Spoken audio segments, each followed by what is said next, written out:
Hi, everybody. Hello, hello. We're coming in. Hope everyone is having a good Friday. Have a good week. I know it's gotten a little bit chillier here again in Pittsburgh, so I hope wherever you all are coming from, it's nice and warm. All of my cousins and family were leaving for their spring breaks today, so Oh yeah, where are they going? LA, Florida, all sorts of good Must places. be nice. I know, but we're here with you guys, so. We're here in Pittsburgh. Home Pittsburgh. Yes. All right. People are coming in. Hi from Illinois and Ohio. I imagine not much warmer probably than here. Let's go ahead and get started. Yeah. Okay, We'll well, start yeah. talking. How about I'll Yeah. tell them if you're Yeah. new here, welcome to the Glory Horn Sewing Studio. This is Genevieve, and she's going to be teaching you how to do pajama pants today. Yes. And she's an excellent seamstress. She's very good at teaching, so I'm really excited. I'm not very good at sewing, so I'm excited to see what she's going to show everyone. So if you're new here and you're watching on Facebook, you're going to want to go ahead and comment register so you can register an account with us if you want to buy some of the products we show today. And if you would rather view on our app, you can do that as well. You can find us on the App Store and Google Play Store. Just type in Glory Horn Sewing Studio and you download the app, you set up your account, and then you can buy right from the app. And I think that's it. And we do live streams all the time. What's today called? Today's Fashion Friday. Fashion Friday. There we go. And Genevieve is going to show off her talent. And yeah, let's get started. Yeah, let's go ahead. I know John is usually with me. He's homesick today. That's why we have Tommy here. Yeah. But we had to settle for me. Yeah. He's here for moral support. I got all the sewing stuff. Yes, so this is the pattern we're doing today. This is Simplicity S9 127. As you can see, there's options for both pajama pants and 2 pajama short options, which I don't think I've ever seen a pattern that has both, like a longer and a shorter version for the short. So I'm very excited about this. It comes in both adult and teen and kid sizes. You're essentially getting 6 different patterns in this one little sleeve. So it's a great purchase. Today, I'm going to be demoing a pair of kids' pajama pants. And we have these in stock? We should, yes, we do. Wow. So we're selling this today. A great little pattern. So many options. You can make them for the whole family. Yeah, look at this happy family. Yeah. I know. Isn't it awesome? I love seeing the people, the models they choose on these things. I make pajama pants and pajama shorts for myself all the time. It's such a great gift. I did so many pajama pants for Christmas this year. I did them for cousins. I did them for my grandpa. I did them for my brother and his girlfriend. Like, it is such an easy, quick gift, and it's so easy to put together. So I'm really excited to show this, and it's really easy to customize. So we're going to show you how to put it together and some things you can do to make it a little bit more your own. I brought some samples with me today. This I made from our pattern with just a gray jersey knit fabric. And these ones were ones I had at home that I made from a similar pattern, not the same one, but all pajama short and pajama patterns are pretty much the same. It's got a very similar shape. They don't look too different from each other. So let's go ahead and get started. I'm going to put these away for now. Someone was asking size range again. Oh, yes. I'm so sorry. So this pattern comes in sizes extra small to extra large. Let's go through the sizes here on the back. We're looking at this top part of the pattern right here. You can see on the left it has child and teen sizes, and on the right it has teen and adult sizes. For this pattern, you're going to want to look for your waist and your hip measurement. Yes, this is a very great beginner project, Carrie. On the top here, we have our fabric requirements, and on the bottom, we have the finished garment measurements. This is what I would use as your size goal range. I will say the ones that I made a medium for myself in the adult sizes, just based off the finished garment and based off what I usually fall into for simplicity patterns. And I do think it was a little bit big, so you could probably maybe shy on the smaller side. I think it also depends on what type of elastic that you're using. If you're using a stretchier elastic, it's not going to pull in and gather as much, but if you're using a little bit of a tighter elastic, it will probably be a little bit, or, that's an easier way to make it a little bit tighter, depending on what you want. So recommended fabrics for this is also listed right here on the top. For this one, we see cotton and cotton blends, flannel, gingham, laundered cottons, baby cord, batiks, on and on and on. A very, very versatile pattern.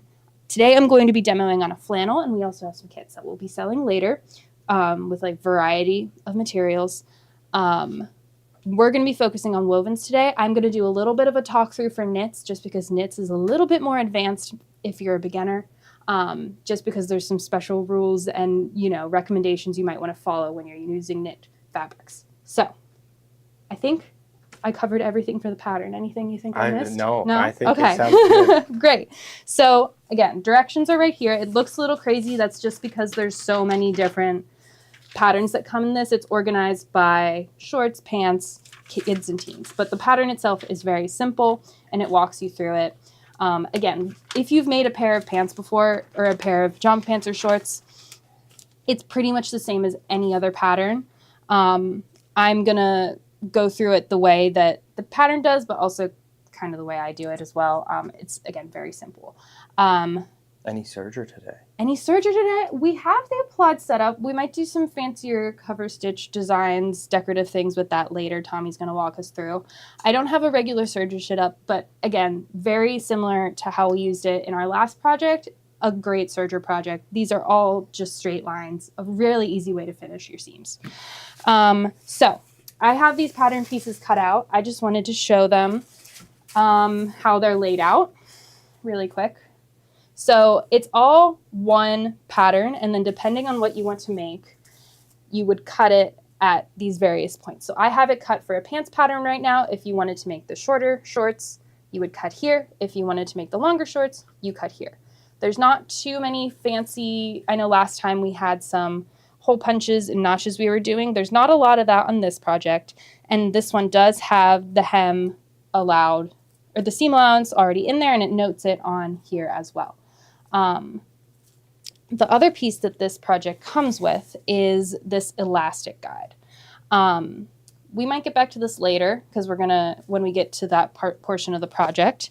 And then the other piece that we have is actually a throwback to our last project. We're gonna show, so this pattern does not come with a pocket piece, but using our pocket piece from the dress that we did, we're gonna show you how you would add that in. And it's super duper simple. Yeah, I think that's all I have to say. Oh, the other thing, if you would like to make this longer or shorter, I know I have very long legs, so I'm always having to, adjust my pattern so that it fits properly. These double lines right here on the pattern is where you would cut to either elongate or to take length off of here.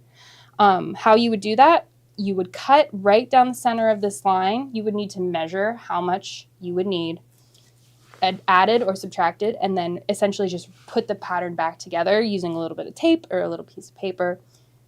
Very simple. Yes. And I think that's all for this pattern right now. Okay.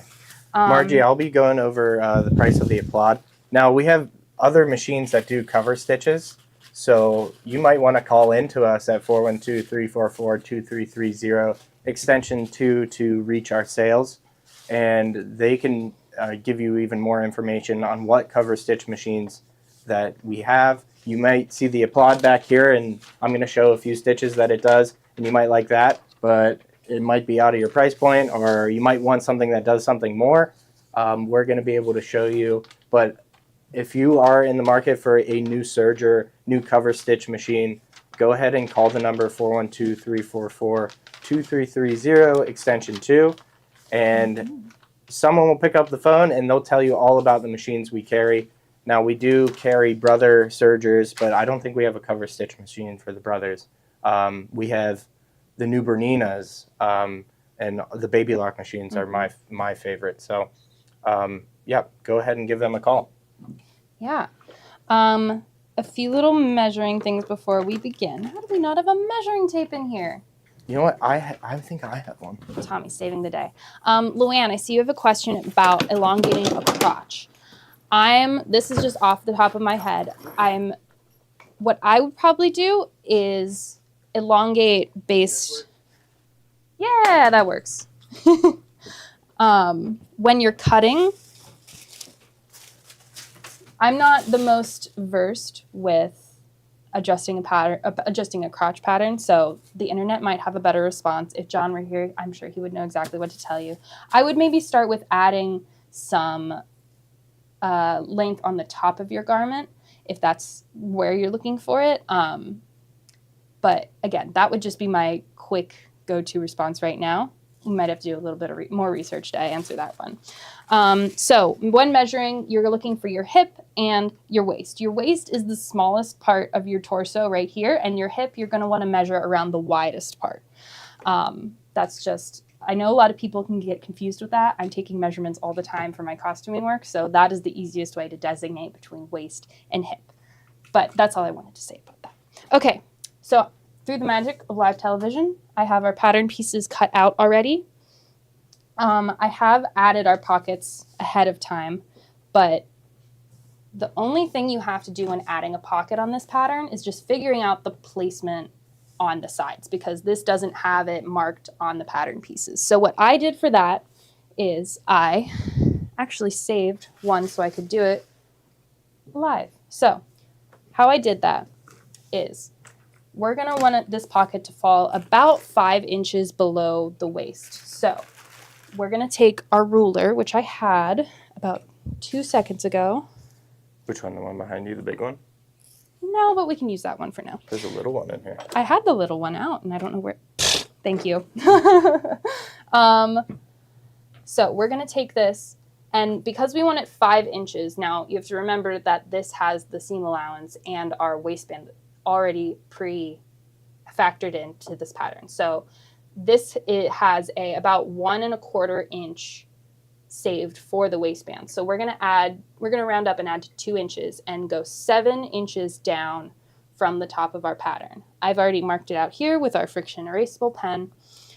And from there, we're just going to line up the top of the pocket with that little line and pin it in place. And from there, it's the same exact process from our dress pattern. So if you weren't here from that, you don't remember, I'm just going to sew about 1/4 inch right along the pocket line, and then I'm going to flip over, iron, and do a simple little top stitch right on there so it doesn't flip out on us. Remember, we're pinning this right sides together, because when we sew it together, it'll go in like that. So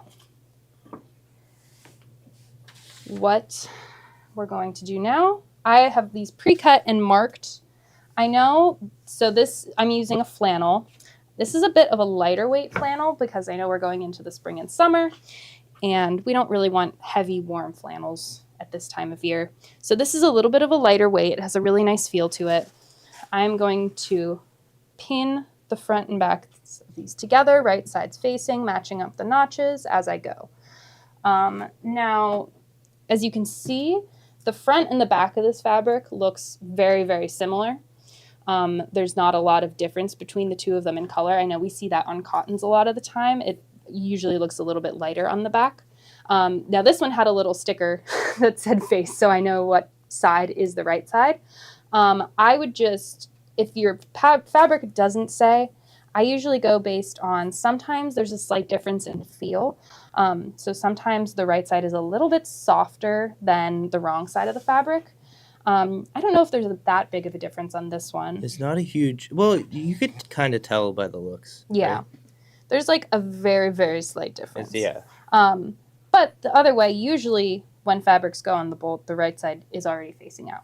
So just pay attention when you're cutting and marking things. So as you're going, you can be marking it. And yeah, so once I have these pinned together, I'm going to go over and just do a straight stitch starting with the inside leg seam. So that is you see we have two sides of this. I'm going to be sewing this shorter side first. Yeah. Tommy, can you tell us about what machine we're sewing on today? Oh, yeah. We are going to be sewing on the Brother SE 2000. Now, this is a machine we just entered into our system on Comment Sold, and we are able to ship this. It is a embroidery and sewing machine. It does a 5x7 hoop.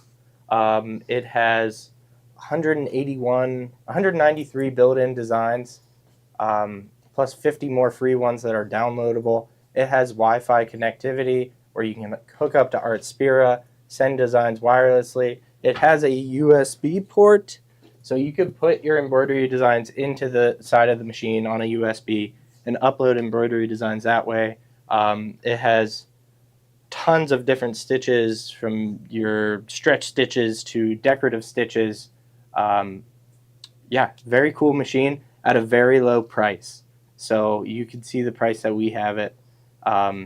We have it listed at $12.99. So that, I would compare this machine to the Bloom. The Bloom has a little more embroidery design. The Bloom by Babylock has a little more embroidery designs on it, but the functionality and the features of the machine are the same. For the purposes of this demo, I'm not matching the stripes and the plaid at the seams.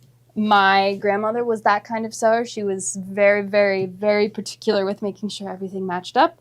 But for today, I'm just going right down the sides. These are at the sides of it, as opposed to, you know, some patterns I feel like have weird seams at the beginning, or the front or the back, where I would probably try to pay a little bit more attention. But we're just trying to get this done for you guys today. I'm sewing a kid's medium.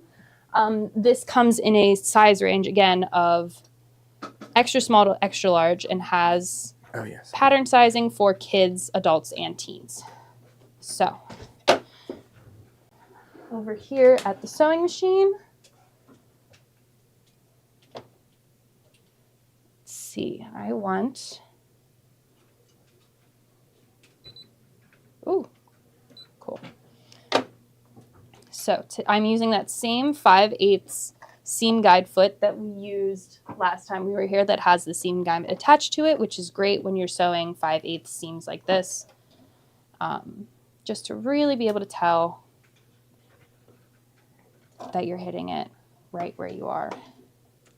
Now this machine has a feature, if you see over here, I have this backstitch and scissors selected, which means that it's going to do that when I start and stop sewing without having to push the buttons, which is a feature that I really, really love. I was using it yesterday, so you see right there, it just did it on its own. Whoops. I'll give you this. Thank you, Tommy. And I'm just going along, just using a straight stitch.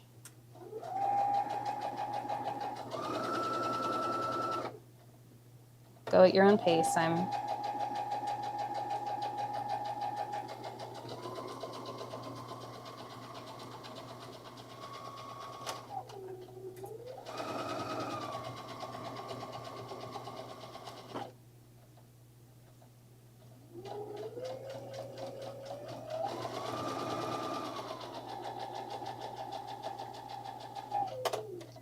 Now, so as a beginner sewer, like Yes. whenever I'm sewing, and I see that it doesn't line up at the bottom there, that like concerns me. Why isn't it lining up, or is it just the way the pattern is?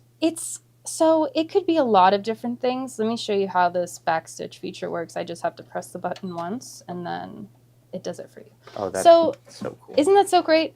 So that could be a lot of different things happening. It could be that you don't have your pieces lined up just right.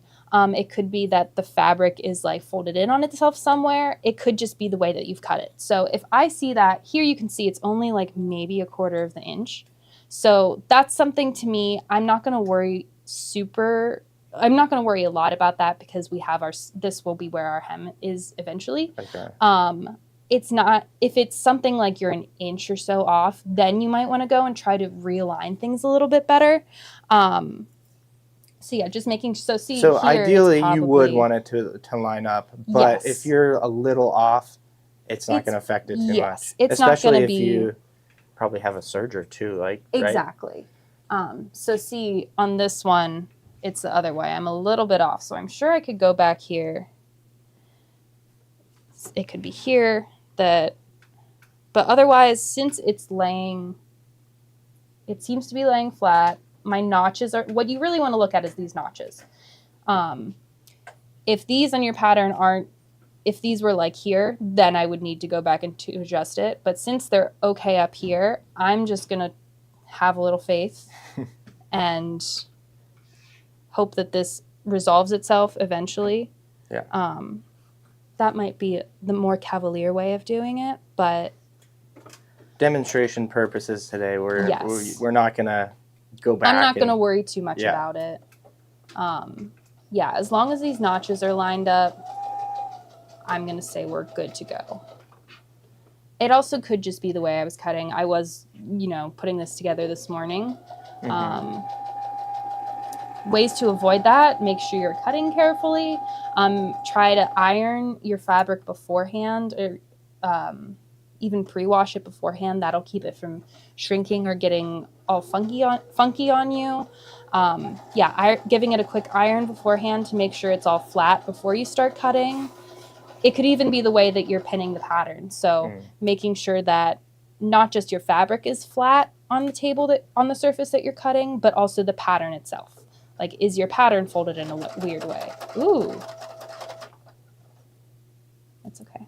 We were making a weird sound there, but okay.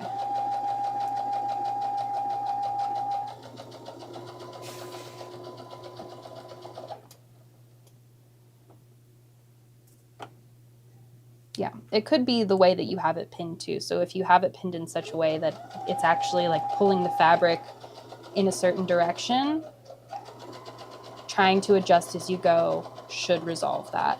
I'm sure other garment sewers out there will have their suggestions on how to fix that. And there's that automatic. I just love that automatic cut feature. And this one, we're working with little knee press too, which is also so cool. Although, if I don't do that, I will forget. Now, put this it is back an up. extra foot. This is actually a baby lock foot that It fits is. on this machine. Yes. So all those baby lock accessories that are meant for the sewing machine, most of them can fit onto this machine if it is, the right compatibility. Mhm. It does come with a lot of feet too. Yes. So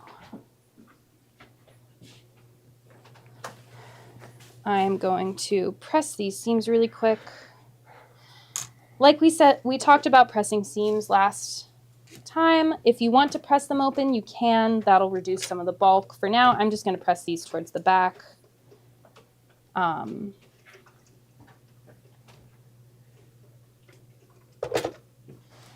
then our next step is going to be to attach them at the crotch. I've worked with patterns that have you attach both sides of the leg first. That's definitely a way you can go about doing it. I don't know whether I would say that it makes it any easier or harder to attach the crotch. It may be a little bit more complicated. I like this way because it keeps so that you're sewing everything flat.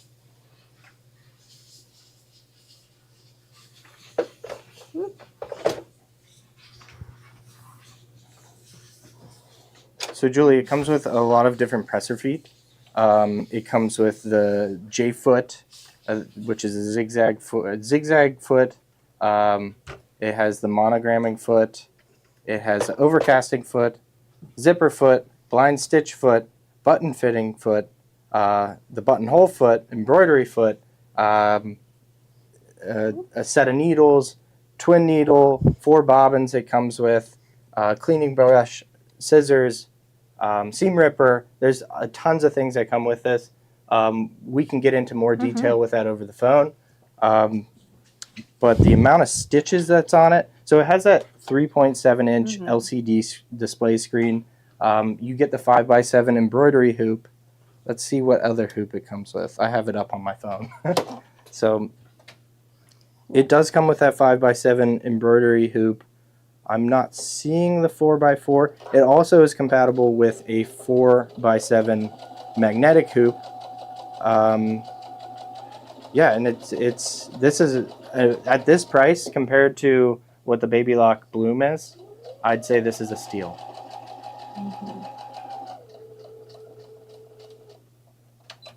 So right now I'm just finishing up that pocket we added earlier. This is the same process that we did for our dress pattern. Right now I just sewed about a 1/4 inch right there, and then we're gonna press this open and do a little top stitch I'm lining this up with the inside of my foot because I know that'll stay within the seam allowance of the garment and with what I've already sewn. See it? I really can't get enough of this automatic backstitch feature. My machine doesn't have that, so I think it's time for an upgrade. Yeah, and we're gonna go over how we thread it too. Oh yes. And that little lever that you press down and just automatically threads it. It like never. I think they call it never miss needle threader. It works every time you do it, and it's just very quick, very easy to thread. It has that bobbin winder up there as well. So there's our finished pocket edge. We'll get to that later. Okay. So now we're going to put this together at the crotch. This is going to be right sides together, so I'm just double checking which side I have. So I've got 1 and 2, which is labeled as the front and the back. So we're going to be pinning this, matching up the notches, and pinning it around, right around here. I will also, Patty, I will also sew the legs wrong if you do the crotch seam first. So this is a great way to make sure you're doing it in the right order and that everything is in the right place because it's laying nice and flat. If I were to do, for a little visual, if I were to do this side first, I would end up with 2 tubes. So what you do in that case, you have to turn one inside out and put it inside the other. So you can see how it gets a little bit more confusing that way because if you don't turn it inside out, then you have one that's the right side and one that's the wrong side, and that's more work for us trying to redo that. So so this is step number 2 on the pattern. You can see how really easy and simple this is. I think this pattern has like 9 steps total, and most of those are doing some like fun decorative things. So it's really, really easy to put together. So I'm just going to be pinning these to each other, still front sides facing.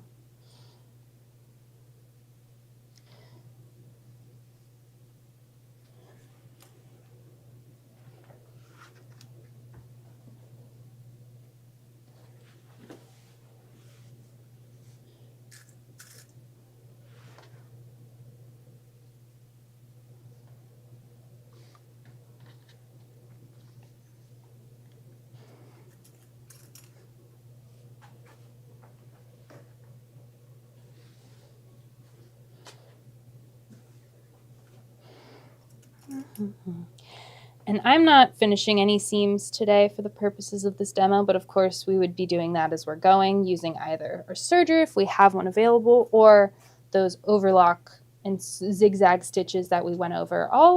We can take a look at what that's on. Yeah, could we point out what stitches you would use to finish those? Yes, of course. So, perfect timing because we're going to go over here. So, there's a couple different stitches you could use if you don't have a serger available. On this machine, let's find them. It looks like they're right in this area. So if you page over on this screen. Oh my goodness. Oh, cool. So that's the way. So you can also, so with this screen, you have these buttons down here. You have your back button. You have this button, which it disengages the presser foot. So it moves your presser foot down. And kind of locks it in place so you can change your needle. But you could page over through all of these stitches, and I believe there's 200, I just had the number, 260 different stitches on this machine. I could be wrong. 241. I was wrong. Wow. 241, but still that's a lot of different stitches. So go ahead and page over with those arrows. What we're looking for, the most basic stitch you could use would be your zigzag stitch. Just about every machine has these. But there are also more specific stitches that are called our overlock stitches. That's what these are right here. So this will probably be the one I would use for this pattern. If I were going to be doing this in a jersey or a knit fabric, I would use this one right here. The slants make it a little bit easier to go with the stretch of the material. But yes, I would use this one right here, or the zigzag stitch would be my go-tos for this project. But we're going to stick with what we've got right now, and then I'm going to sew our crotch together.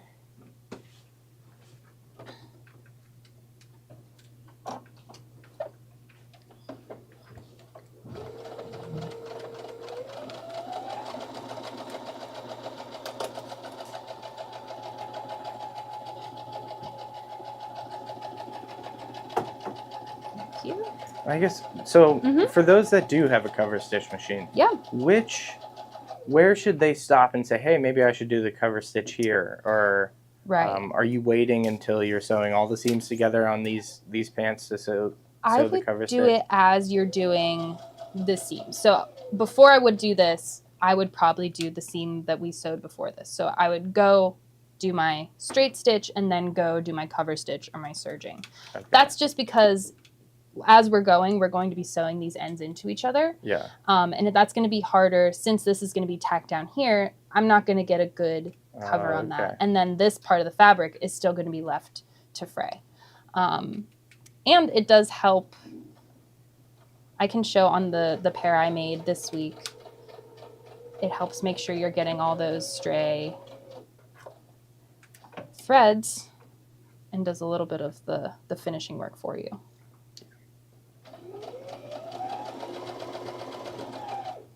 So you can see as I'm doing this, I'm trying to keep the fabric, even as it's curving, I'm keeping it lined up with this presser foot, with our seam guide. I'm looking, because the needle is up here, I'm not looking as much down here, but further up on this guide. So as this curves right here, I'm going to let this come and overlap a little bit, but as it gets closer, that's when I'm going to start to turn the fabric.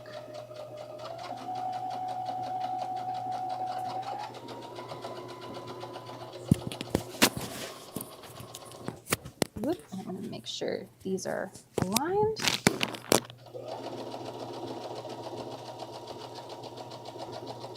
And there we go.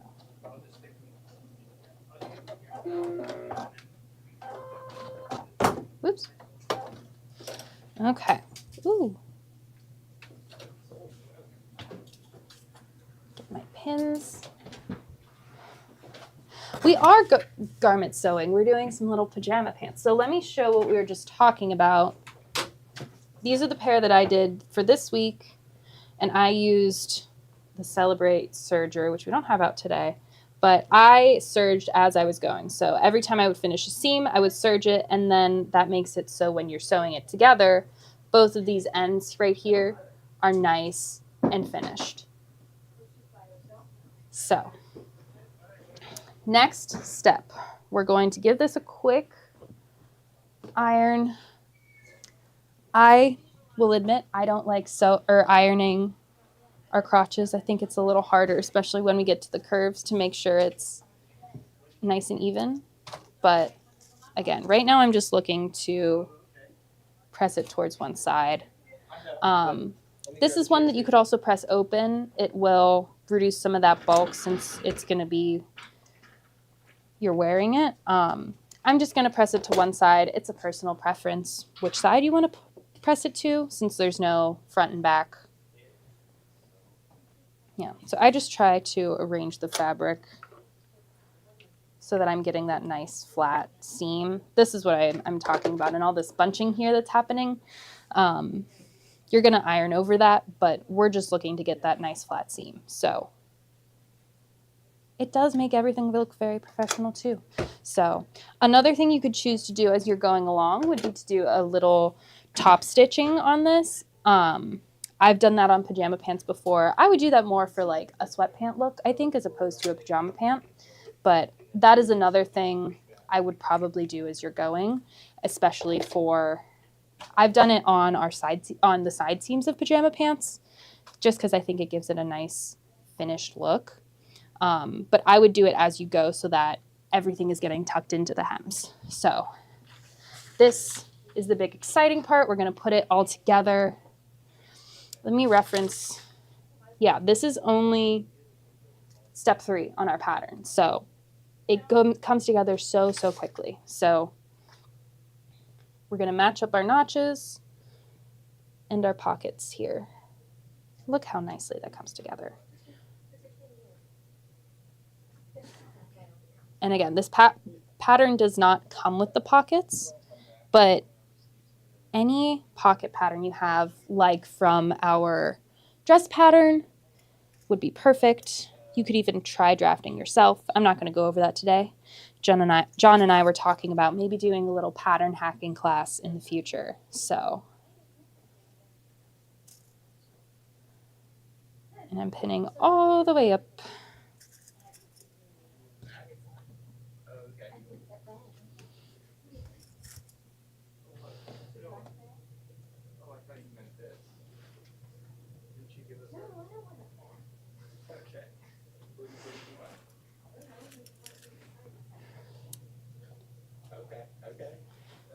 Pajama pants are so, not only are they easy to make, there's so many things you can do with them. That is one of my favorite reasons, like, to make them. Not only do they make great gifts, they're so easily customizable, from like different fabrics to what finishes you want to use. Like today we're using flannel, but we could also use, like, within flannel itself, there's different colors, different patterns. There's branded flannels.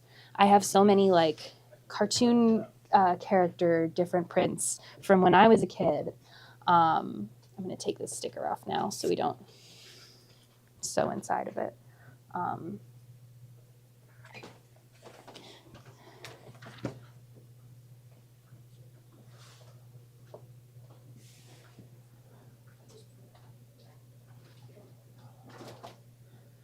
This is lining up very nicely.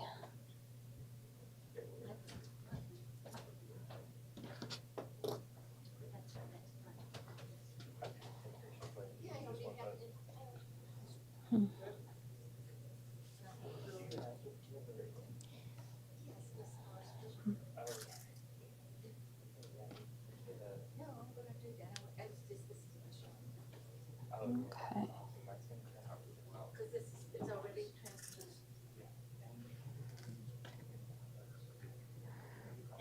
And again, with this pocket, if it feels like it's not lining up just exactly, as long as the edges are together, you can have a little bit. It doesn't have to be totally flush against each other since it's a pocket and you're going to be putting things in it. You can have a little bit of an excess in the middle as long as your edges are lined up and that part is laying flat. I probably, since these are a kid size, I probably would have ideally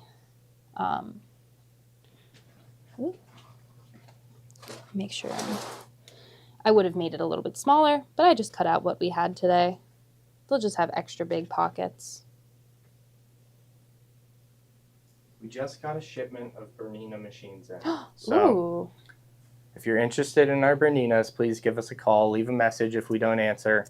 And we'll tell you, Steve and John will tell you all about these Bernina machines. Or come stop by. Come into the shop. Learn about these other machines that we have. Okay, I'm going to take this over to the machine. Berninas are really great. I did some sewing on them a little bit ago. They're like a hefty machine. Yes. You know, it's very like sturdy. Yes, that's exactly the word I would use.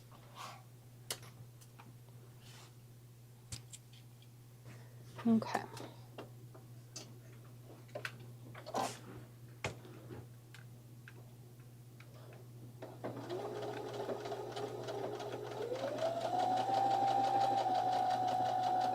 Forgetting the little tray over there.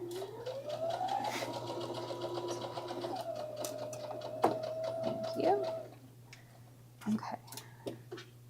And of course, you want to be snipping as you go. I'm very bad at that sometimes, so I'm stopping now while I can catch myself. Here they are.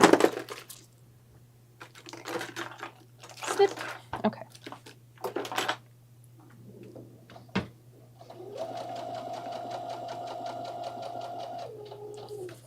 Okay, for this pocket, I'm just gonna stop a little and gonna match it. Oh, I'm pretty close. I think I'm gonna do one more stitch.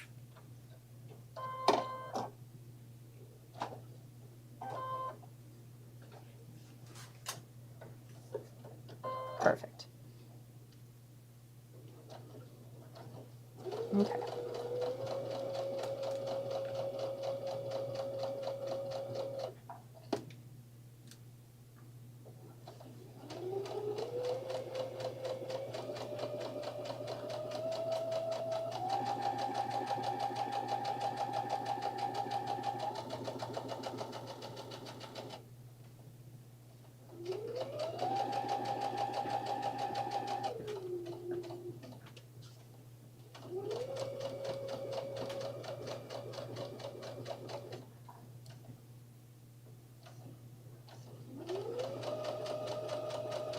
And same thing from sewing that curve earlier. This time I'm just putting a little bit of pressure out here and using that to turn the fabric as I go. Here we have a little bit of a gap, but I'm looking back here. Whoops.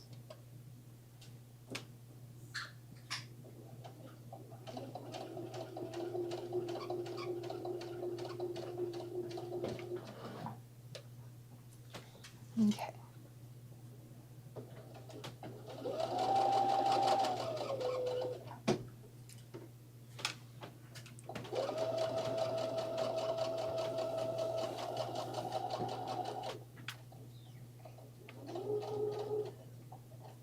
Okay, let's see where we are. Okay, a few more stitches.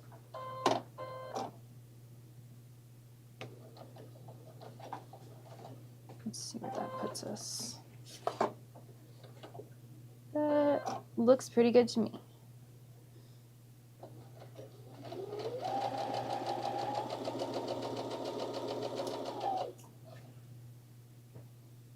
Diane, we're starting to do garment sewing on Fridays with Genevieve and John. Yes. So yes. Fashion It's Fridays. called Fashion Fridays. Right now we're going every other Friday. And right now she is showing how to do these pajama pants. Yes. Pajama. And I'll put that in the bubble. So if you're interested in learning how to sew this pattern,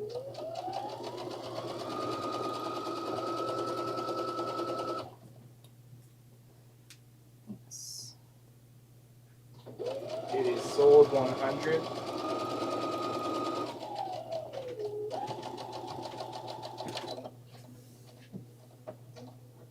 And will we have a kit for this? Yes, we have quite a few kits for this, Okay. So stay tuned. We're going to be showing the kit soon including the one that I'm sewing right now with that fabric. with this fabric. Whoa. That is Yes. like the perfect Easter. It is. Oh my It's gosh, so the family- springtimey. You'll have to buy one for each one of your family members and make them all pajama pants.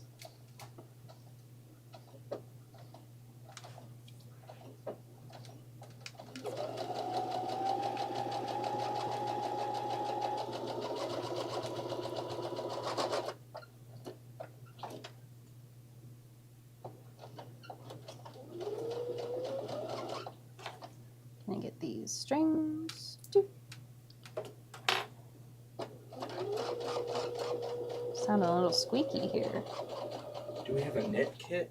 We'll go over the kits Yes, some we'll go more over all our kits. after she's demonstrating this. Let's get Yes. through these pants, and it's a very quick project, very beginner friendly. So if quick. you are new to sewing, this is something that you want to start on. I don't have my mic on. Oh no! Yes, we're doing Fashion Friday. Sorry if you couldn't hear me. I didn't have my mic on. But yes, we're doing this pattern, sold 100. It's pajama pants. We will be selling these kits. So stay tuned. We're going to be showing them pretty soon after she's done Yes. sewing out these pants. Maybe we'll take a break after. Because after this point, we're pretty much done. Home stretch. Yeah. We'll have essentially a pair of pants after this, and then all that's left is talk about hems and how to do our waistband, which gets into some of the fun stuff because we have some options. And if you see this pattern go to waitlist, we know what it's like ordering from Simplicity now, and we can get those pretty quick. Those patterns come from Wisconsin, and it doesn't take them long to ship, so we can get more on order if you are interested in sewing these pants out.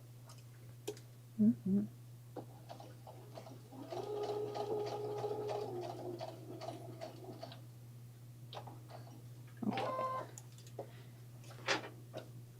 Oh, perfect.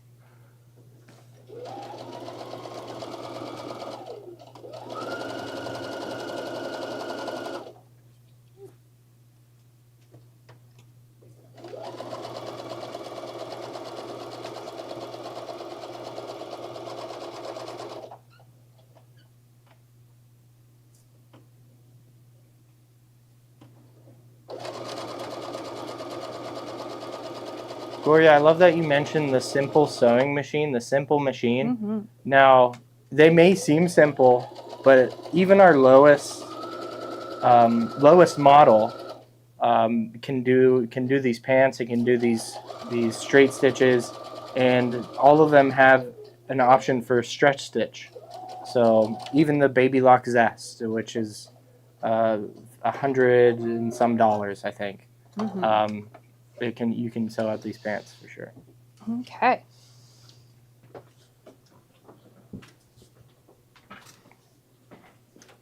So we finished putting it together. I'm gonna forego the iron right now just to show you what we look like at this point. And there's a pair of pants. And what size are those? These are kids medium. So again, I think these patterns tend to run a little bit large. So we have our pockets here at the side. This is out of a flannel. I did not worry about pattern matching for the purposes of this demo. But I think it looks great. I think the only place you would really tell is here, but this was just a quick demo for today. Should we show some kits before we do our finishes here, or should we? I don't know. Let's just power through. Let's power through. I think let's Okay. get through it so they can rewatch this and just skip over us. So, just consulting our pattern here. The next step would be to do the hems, which everybody has their own way of doing the hem. This one has you fold it down and then down again, first at a 1/4 inch and then at, I believe, 1 inch.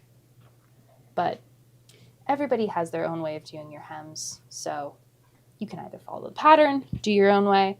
What I want to talk about is our waistband and our drawstring option. So this pattern has us using elastic. Where are my snips? I don't have elastic with us today, but we're going to talk through the process of it right here. For what you're going to do first is make a casing for that elastic. So we would iron down a 1/4 inch here, and then again at another inch. This will bring it to we're sitting on our like natural waistline, or I think it's actually 1 inch below. So our pattern comes with a handy little elastic guide. Looks like this. It's a long strip that is a guide to how you're going to cut your elastic. You're free to use this. I found that when I was sewing my sample, I followed the elastic guide just to see what it would look like, and I think it's a little big on me. So I sewed an adult size 11, and I think it's maybe a little bigger than I would like. So what you could also do is just take your elastic. I'm going to use this. This is twill tape, but let's pretend it's elastic for now. Take my elastic and just kind of wrap it around where you want it to fall. This is essentially using my waist measurement, and I would cut it to there. I think it also does depend on how stretchy your elastic is. So if you're using like regular pajama elastic or underwear elastic, it's going to be a little bit stretchier. That's what I used for this, and it has a nice stretch to it. There are also more, springy elastics, I guess I would say, that will have a little bit less stretch, so you could go a little bit closer to your natural waistline. And usually when I did this, I did it to my waist measurement and then took about like a 1/2 inch on each side because it has that stretch in it. So you have the elastic and the drawstring. Yes, I also did a drawstring on mine. We're going to get to that. So I'm going to go ahead and iron that first to a 1/4 inch and then to about 1 inch. And this pattern calls for 1 inch wide elastic. Now, would that hot ruler Yes. would have worked perfectly? Yes, a hot ruler would be great for this. I might add it to the system, Kate. Yeah. Maybe I'll go find one. You can? Kate is adding it right now. Hot rulers are rollers you can iron Is on. that essential if you're garment sewing? I think it is. I just started using hot rulers and I love it. That is my least favorite part of this. I'm pretty good at eyeballing it at this point. Yeah. My rule is as long as I'm being consistent and keeping it even, but a hot ruler is so, so nice to have.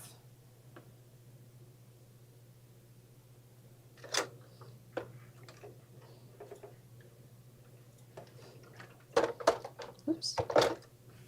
And I'm using our cordless iron here, which is very nice for not having to worry about getting tied up in irons as I'm going back and forth.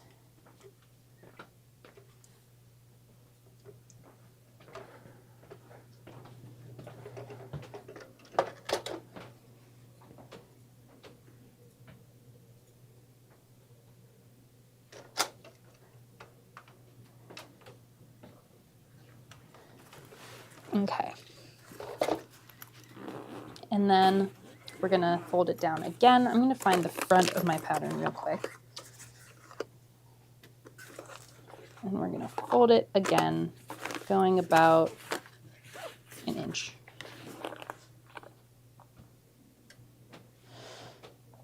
And I like getting it to lay as flat as possible so I can make sure, even if I'm not gonna be ironing these bits right away, we're staying consistent looking ahead.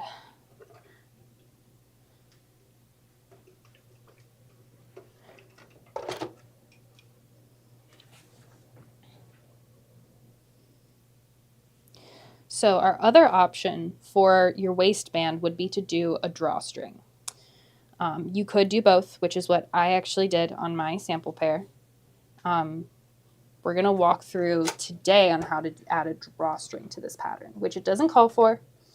But like I said, this is such an easy pattern to customize and make your own exactly how you like it. I think I'm getting a little bit bigger here in my waistband ironing. Yeah.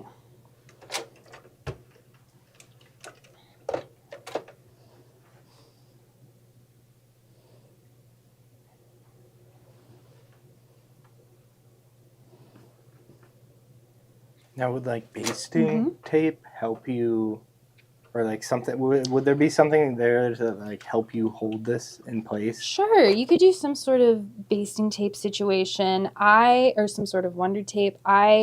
Also, our wonder clips that we have, I find them really helpful, especially the longer ones, which I know we have somewhere in the lineup today.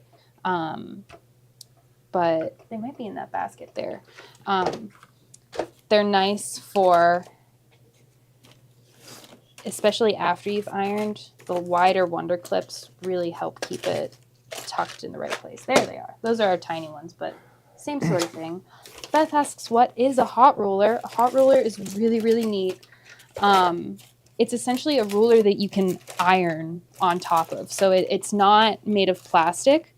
So if I were using one right now, I would stick it like right here, and then I could iron over top of it to ensure I'm getting like the exact seam allowance that I want. So if I wanted it for a 1/4 inch, I'd be able to see exactly a 1/4 inch. And it's just a ruler, right? Like it has all the measurements a ruler would have, and you're just able to put the iron right over top of it. The ones I've seen are a little smaller, so they're maybe like 10 or 12 inches, but so cool. I hear it's life changing. It's a game changer. It really is. Yeah. So this is the point. If I were putting in elastic, I would, at this point, sew all the way around, leaving about a 2-inch gap. I like doing it at the front. You can do it wherever in the garment. This is steps 6 and 7 in our pattern. So let's actually go to our pattern because it has some nice graphics for us. So after we've ironed, we would sew right along the bottom of that seam allowance, and then take your elastic, thread it through that channel you've just made. This recommends using a safety pin. I also like doing that, putting it at one end and using that to have some grip and help you move it through. And then you're going to stitch the elastic together. There's a couple different ways you could do it. This has you stitching in a square around the perimeter of the elastic. As long as you're doing it in a way that makes it safe. Sometimes I like using a zigzag stitch just so it doesn't lose some of that stretchiness. but any way that you feel like you're getting a secure hold on that elastic so it doesn't break on you while it's inside there. But if you wanted to add a drawstring, we are going to do that by using a buttonhole. So I have this folded over. Let me make sure we're at the front of our garment. We are. So making the buttonhole itself is really easy. Your machine is going to do most of that work for you, but it's the placement that you want to pay attention to. I have messed up quite a few pairs of pajama pants by accidentally putting the buttonhole on the inside of it as opposed to the outside. So you have to remember that you want to mark your buttonhole not on the first fold of your fabric that you've ironed, but on the second one, so that's facing outwards. This is if you want your drawstring to come outwards. I feel like most people do, and it makes it look cuter. So I am going to take my little ruler, which I have lost again, but that's okay. It's right here. Oh my gosh, thank you. Okay, I'm just not looking enough. It's easy to lose things. It is. I know we have Especially a pink here. one that just came. Especially here. Yeah. Oh my gosh. So I'm going to put these buttonholes, I'm going to line my ruler up with the center seam because I want it to be even, and then I'm just going to mark an inch on either side. So I've lined it up. With this, I'm using the 4-inch line and then marking it the 3 and the 5. But as long as they're both an inch apart from each other and about even, you should be good. So now I'm going to go over to my machine. And notice I'm doing this part before step, which was it? Before step 5. So I'm doing it before I sew the channel for the waistband, because if you do that first, you're not going to be able, you're going to have a hole on both sides of your fabric. And that, we don't want that either. So first thing I'm going to do is switch the foot we're using. So I'm going to switch to the A foot, which looks really long and intimidating. But this is our buttonhole foot. The way this works, it attaches right here, and then this part moves. So it's, again, the machine is going to be doing most of the work for you. What I need to fix, though, or what I need to adjust is how wide I want my buttonhole to be. So if I were using a button, I think I saw we have a button in here somewhere. One second. I may be wrong. Again, there's so much stuff here, but okay, that's okay. So if I had a button, I would insert it into this area right here that pushes up and down. I'm going to use my finger and then press it down till this area up here matches how big my button is. In this case, I'm going to be using a drawstring, so I'm just going to take this twill tape and get the width of that without it. It's okay if it bends a little bit because, again, this is just for the hole that it's going in, so if you want to make it even a little bit shorter, that's okay. So I'm going to leave it like that. Replace my 5/8 foot. Oops, upside down.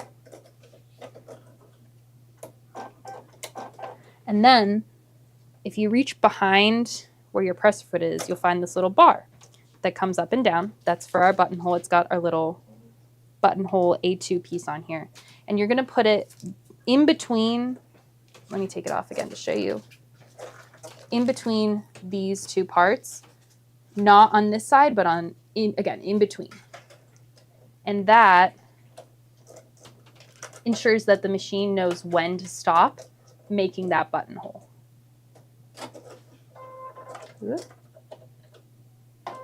Okay.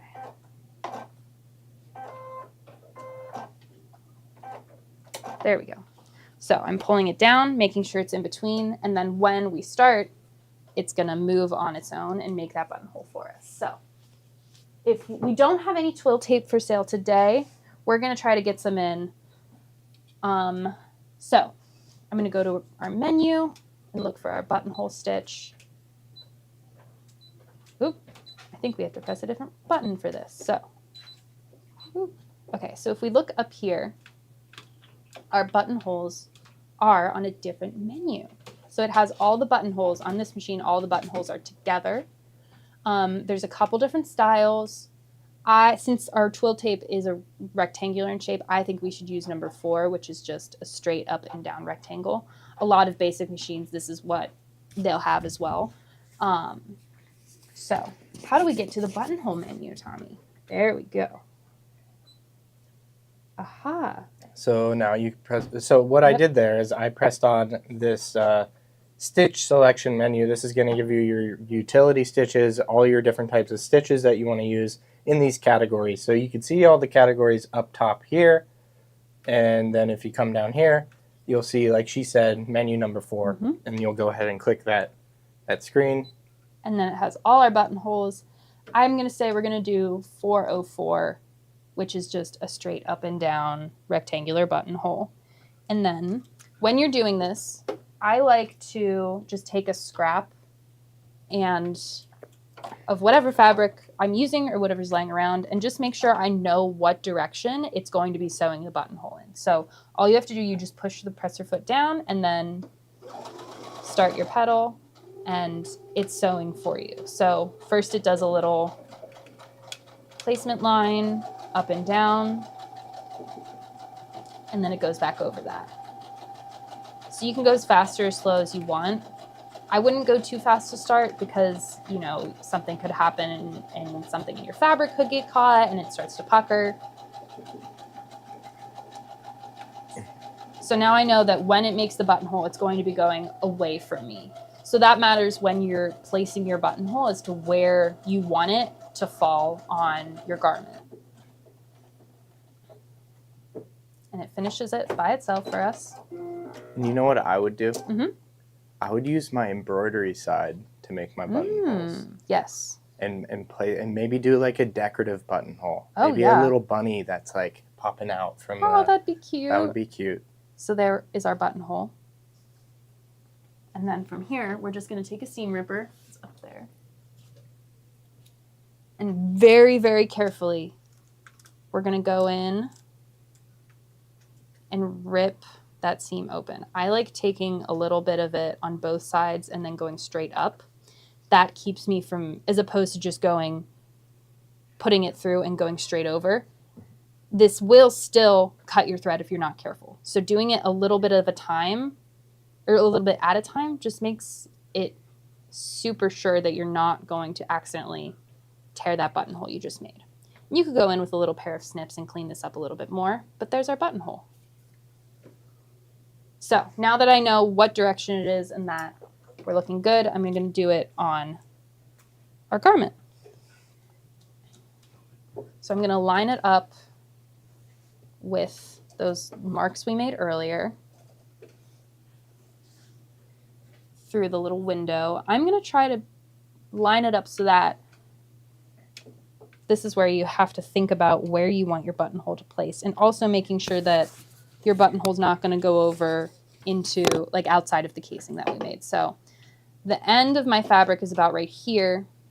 So I think I'm going to try to line this up so that I can see the entire little red dot in this little window so that it's will fit inside. And I'm going to double check because I'm actually going to line it up with the scrap I just made. So I think I'm actually going to take it a little bit lower, just to be super duper sure that I'm not going to go into the waistband.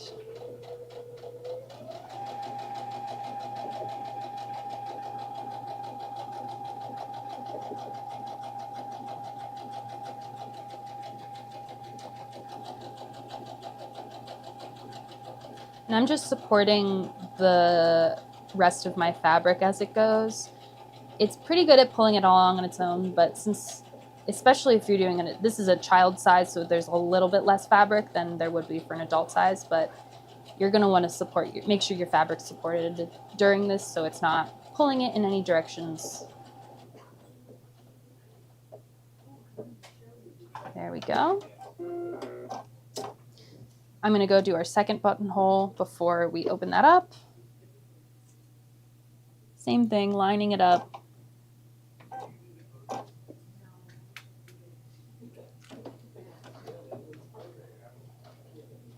I'm gonna make this one go a little faster.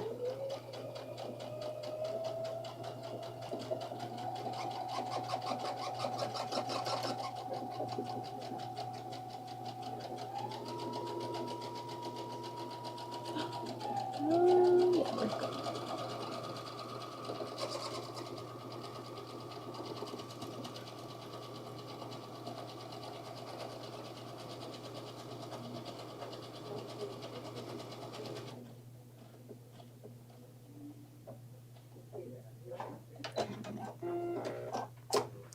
And there are buttonholes. So we can go open these up.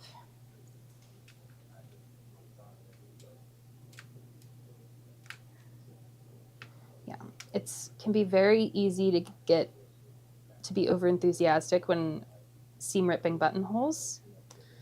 It's a very hard problem to fix if you accidentally cut into the rest of it, but Margie said put a pin in it and it won't cut yes, through. that's another great way. You could put a pin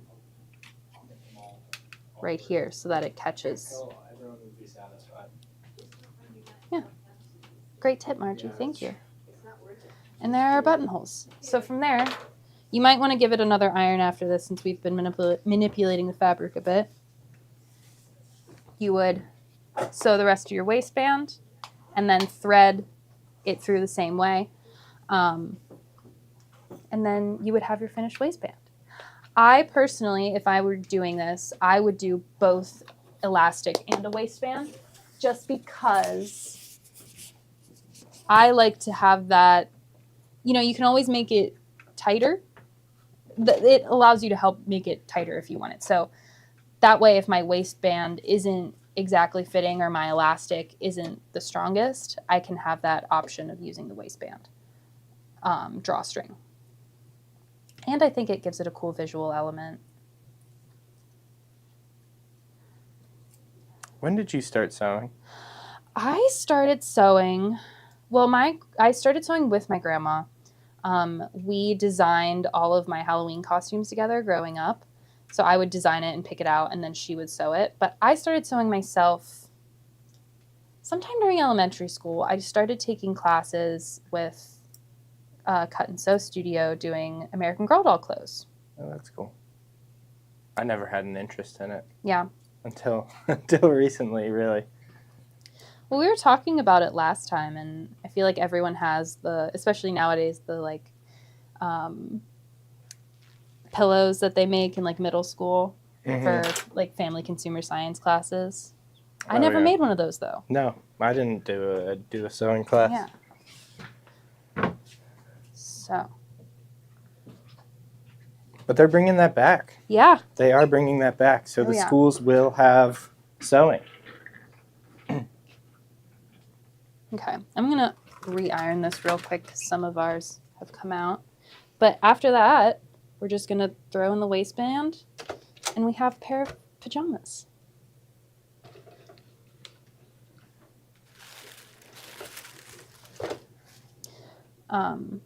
And I'm going to bring out my samples. The only other thing this pattern has us do is this has a little decorative bow on the front. It's not a functional waistband, which is why I wanted to give you the option, but I have both here on these samples that I brought in. This one is just for decoration, but it's a great way to remember which is the front and which is the back by putting a little bow on it. You could put it on the inside too. And then here's my sample I did with both the waistband and the drawstring. Making the drawstring itself, I just cut two pieces of I think I did 3/4 of an inch strips of fabric, sewed them together, and then turned it inside out and gave it a little top stitching on either side, and then brought it through with an elastic. You can see I would have liked this drawstring to be on my middle detailing here. I also did some additional sewing on the elastic waistband. So I did that on both of here. This is just a straight stitch across it. If you want to replicate this, again, there's so many things you can do to customize this pattern. I would just sew with a straight stitch, and as I'm sewing, I just pull on the elastic a little bit so that when it comes back through, the fabric gathers itself and it keeps that stretchiness, even though we're not doing any special stitches. I also usually just bump up the stitch length a little bit. But I have both the drawstring and the elastic in this one, which I'm really happy with. Yeah. And So then cool. those are all our pants options. And there's so many, like, we could go on and on about what sort of customizations you could do. Like, you could do a decorative stitch around the cuffs of your shorts or your pants. You could add on this one I did a little bit of a different cuff here. You could do stuff with our applaud, which we're going to do a little bit. Tommy's going to show us a little bit of. There's so many cool, like, easy things you could do. Oh, to there's customize decorative this. stitches on Yes, here that we there's could decorative use. stitches on your machines. Yeah. Yeah, should we look at some of the ones that this machine has? Yeah, let's go. I saw Let's some go fun through ones. Yeah. Let's go through that, and then. So, are you done doing these pants? I think or- we're done for today. The only other thing I would have done is I'm going to save doing our hems and waistband because I want to finish the inside parts, but stitching along there, inserting our waistband, and that's really it. Yeah, Okay. super simple. Oops. So yeah, let's look at these decorative stitches on here. I'm going to switch out our foot again. And it will tell you see. what foot Yeah, too. so I'm That's not the even very gonna- useful thing. So if you go ahead and select what decorative stitch you want to do with this machine, it will actually label it right on the LCD screen and Ooh. give you a preview of what your stitch is going to look like. This one has a lot of cool ones. So she's on the buttonholes. It's telling her a foot. So that Which would was be our big, long foot. So we'll go back to this menu here, and it's going to ask you, say, do you want to cancel your current pattern selection? Just say okay, and then we could go, well, I guess we could preview it up here and say, oh, I want to go over to this page here. There's also different directional sewing, so if you want to sew like sideways Oh, cool. and do zigzag stitches sideways, you could do that as well. Let's see, which one is it? Is it 1, 2, 3, 4, 5, 6. Or it looks like we're going to 6. 6. So a bunch of different stitches that Wow. come in this menu here, about 40 different ones. Is there anything Oh my that's Easter goodness. related? Those I little guess flowers are anything. cute. Oh, look at the bugs. Ooh, a little ladybug. Oh, Should we try that? let's try the ladybug. Okay, so we're gonna select this. It's gonna tell us to put in the end foot. Okay. She's gonna open up Had it her. over. Yep, she's got the There end you go. foot right there. And you can see it has it right in between the little bars here.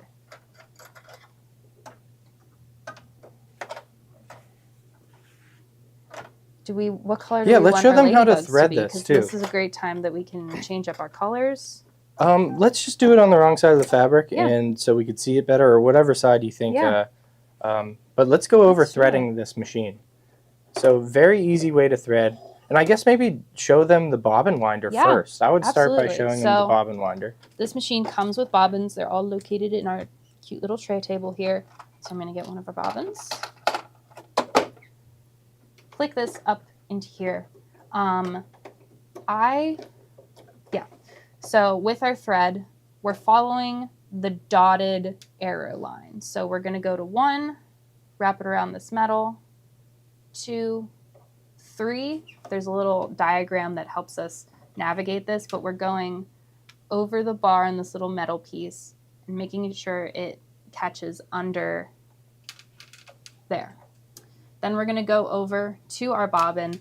Now, I know one way you can do it is your bobbin has little holes here. Yes. But this machine does it. You actually don't even have to do it that way. Exactly. Just I don't like doing it that way either. I think I'm just used to wrapping it around and letting it go. And then I'm going to... and there's a little thread cutter that she's Yep. trying to get to, and it actually will hold that thread there. Yes. And then once it's secure in there, I'm going to push that over, and you can see our button down here, our presser foot that turns red and green is now yellow, which means it's ready to thread the bobbin. And I'm going to press my presser foot. Ooh, and this even tells us it's winding. And now you have the option too by changing the thread speed. So if she Mhm. put her foot all the way down to the floor, she could change the speed of this by this Mhm. gauge here. She can make it go really fast Mhm. or just at a medium setting. So once I have, however, Uh-oh. It got all... This So one what got happened, all- it looked yeah. like it didn't go around the tension disc. Mm-hmm. Right, so that's where we'll do That's what another bob-omb. happened. If you don't do it around the tension disc, and if it's not clicked in there, then it's going to do that. And then you're like, oh And then no, I it's- gotta... yeah. Here, go ahead. So we're snip gonna that. snip that. So that's. But you see how easy that mistake was. I've threaded Yeah. bobbins hundreds of times. And it only happens live that we Yes. do this.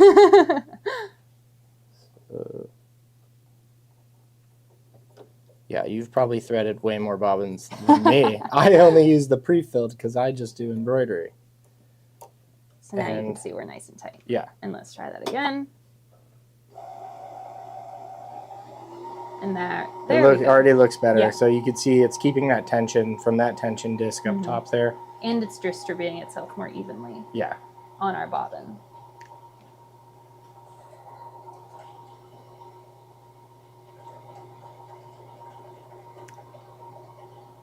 Okay, so just gonna fill it up a little bit. Take my bobbin out, and then putting it in our bobbin. I'll take out my old bobbin. So you can see there's a little diagram on here, but we want to put this in the machine so that the thread, when we put it in, is facing this way. I'm going to stick it in, take it up and around, and there's a little blade in there that cuts it off. And there we go. So now I'm going to thread the machine for the needle. So first step is the same. Instead of going this way, we're now following the solid line. So I'm going to go down this way, down, and again, this is just following the arrows up and around. Up here, you want to make sure you go around this little space because there is a hook in there that we're trying to catch it onto. And there's also a safety mechanism in there Mhm. too. So if your foot is all the way down or up, it Yes. will kind of cover it up so you're not Yeah, I able to can do that. show you real quick. When my presser foot is down, there's a little kind of shield guard that goes over there, and then when I bring it up, it comes back out. So it's much easier to thread. Oh, Peggy, that's a good tip. She says she wraps around her tension disc twice. Ooh. So- yeah. I mean, some people, they find what works for them. And Mm-hmm. I like that idea. So once I get down here, step number 6, there's a tiny little clip on the top of our needle that you want to make sure your thread is snapped into all the way. And then we're going to come up around number 7 and cut it over here. And then this one, I don't know, does this have automatic needle threading on here? no Usually automatic. there's a button. There is a manual needle threading, and it's Yes. just super easy. You just flip it down, and it pulls it right Mhm. through. And then you just pull it the rest of the way and tuck it under. Do you want to stitch that out? So or yeah, just on let's do this little ladybug and clover.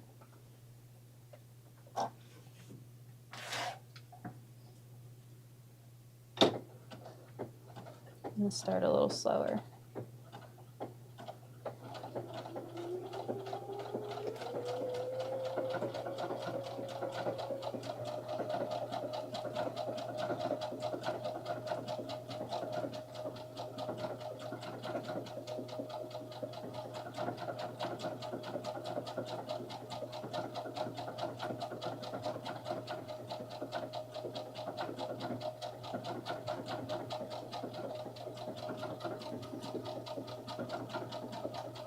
It's just cool to watch, isn't it? It's really Just fun. watch the machine do the work. She's just kind of, what are you, just I'm kind of just push very present? Yeah. loosely I'm not even touching the fabric. I'm letting it move on its own. I'm just kind of here making sure it doesn't pucker too much, making sure it doesn't.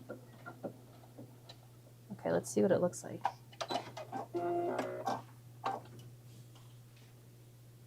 Oh, that's so cute. I'm going to do it on the other side so we can see it a bit better. but Yeah. It's really cute. Okay.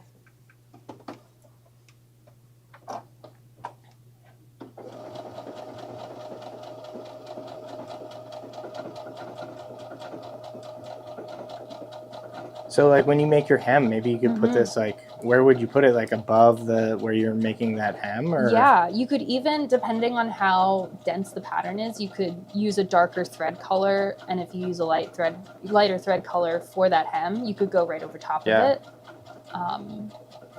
Like there's a lot of stitches up here that you could just do it over whatever you've already sewn.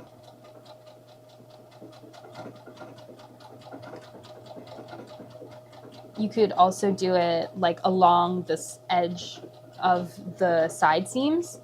That's another great place to have little decorative stitching, like going the length of your garment.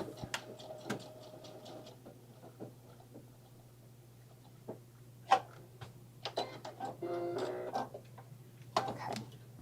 Oh, look at that little ladybug.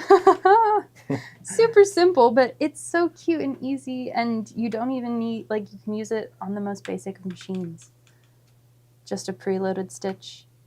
And it looks like it stops so that you have the place to line it up if you wanted to do it all the way around. That's so cute. That is so cute. So, let's see. You're done with your pants. Yeah. We showed some of the stitches. Mhm. Why don't we show, I'm going to show some embroidery. Yeah. Okay. And to do the embroidery on this machine, first I'm going to shut it off. Smooth some things out of the way here. And I'm going to take my accessory tray off. It just slides right out. Place it to the side. And then I'll take this embroidery unit. And like I said, this embroidery unit is capable of doing the 5x7 hoop. It's capable of doing the 4x4. Did I grab the right hoop? Did I grab the right unit? It should. Should be. Carol had issues with the machine. And, Yeah, I'm probably just doing it. I'm so used to the other machines. You know what? There might have been a button I had to press prior. Oh, this is not good. So here, let me go ahead and press this.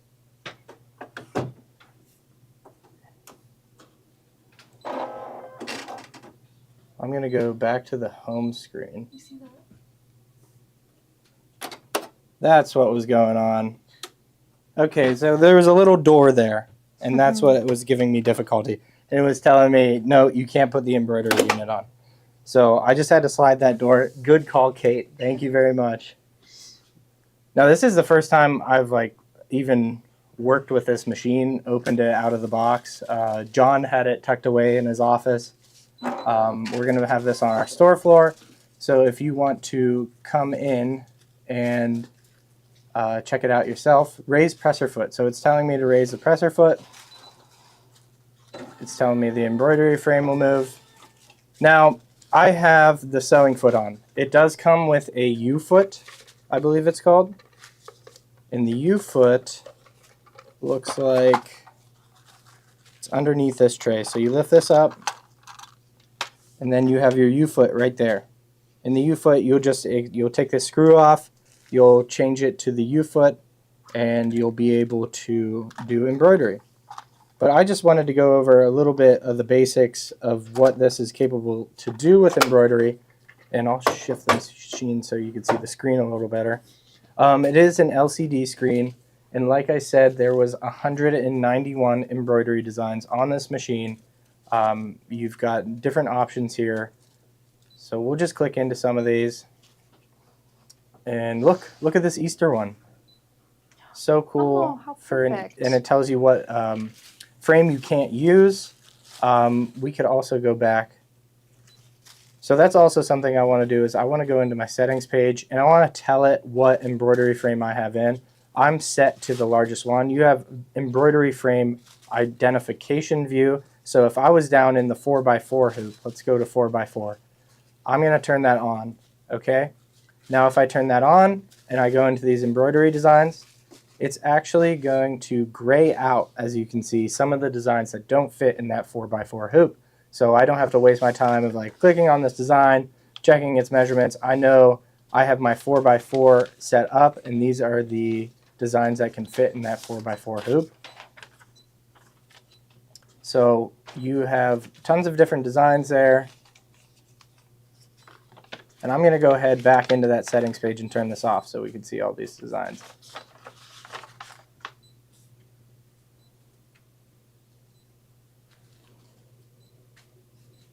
I'm not going to stitch anything out today just because we have that IQ Designer show going on. But if I pick a design, and we'll pick this bunny. I'm going to set this design. Once you set the design, you have all of those different features to move. You can move it around. You can change the size. I believe it sizes up 20% and then decreases in size by 20%. So I could size it all the way down. You can see it decreased a little bit. I could size it all the way up. And now I can revert back to the original. You could do that as well. I'm able to rotate this, flip it, color change. So I could go through all these different colors, and I see that it's set up as the certain thread brand up here, and then you pick through the colors. You're able to change different settings on here so that instead it, maybe I want it to be just the name of the color, and I don't want a specific thread number from that color chart. You can go ahead and do that. I could go through all the threads here. I can change them. I can make a different thread color somewhere. I could change this one to purple, and you can see it turned her little dress purple and her smile purple. Click OK. Click End Edit, and then you can get into embroidery. There's also a different feature on here for positioning. So if you're wondering where's the very bottom right of this design going to go, it will actually shift in your hoop. And if I can grab this hoop, I can put this in. And I might take this out. Do you have a screwdriver? Let me look. What's the largest hoop? The largest hoop on this machine is a 5x7 hoop. So you can use, it comes with a 5x7 hoop. Steve, I heard you over there. Have you seen this machine before? Is this The Brother SE2000. is it sewing and embroidery? Mm-hmm. Okay. I think the screwdriver's a little too small. Uh-oh. There we go. I got this out. So go ahead and take that foot off. Set it to the side. And I'll take that U foot out. So if you are a beginner at embroidery, this is a great machine to start because you get all of those built-in stitches, 241 different built-in stitches that you can use for your garment sewing. And then you can transfer it over to embroidery where you can do different embroidery designs and add them to your garments, add them to your projects. And this foot just goes on right there. I actually might have the wrong foot on.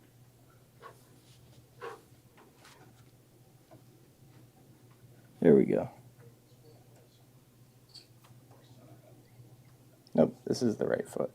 I believe on the baby lock it's called the U foot.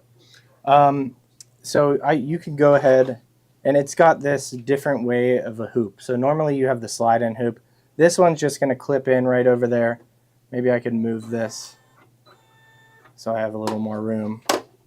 Clip that in, and you just go ahead and clip it in, pressing it down.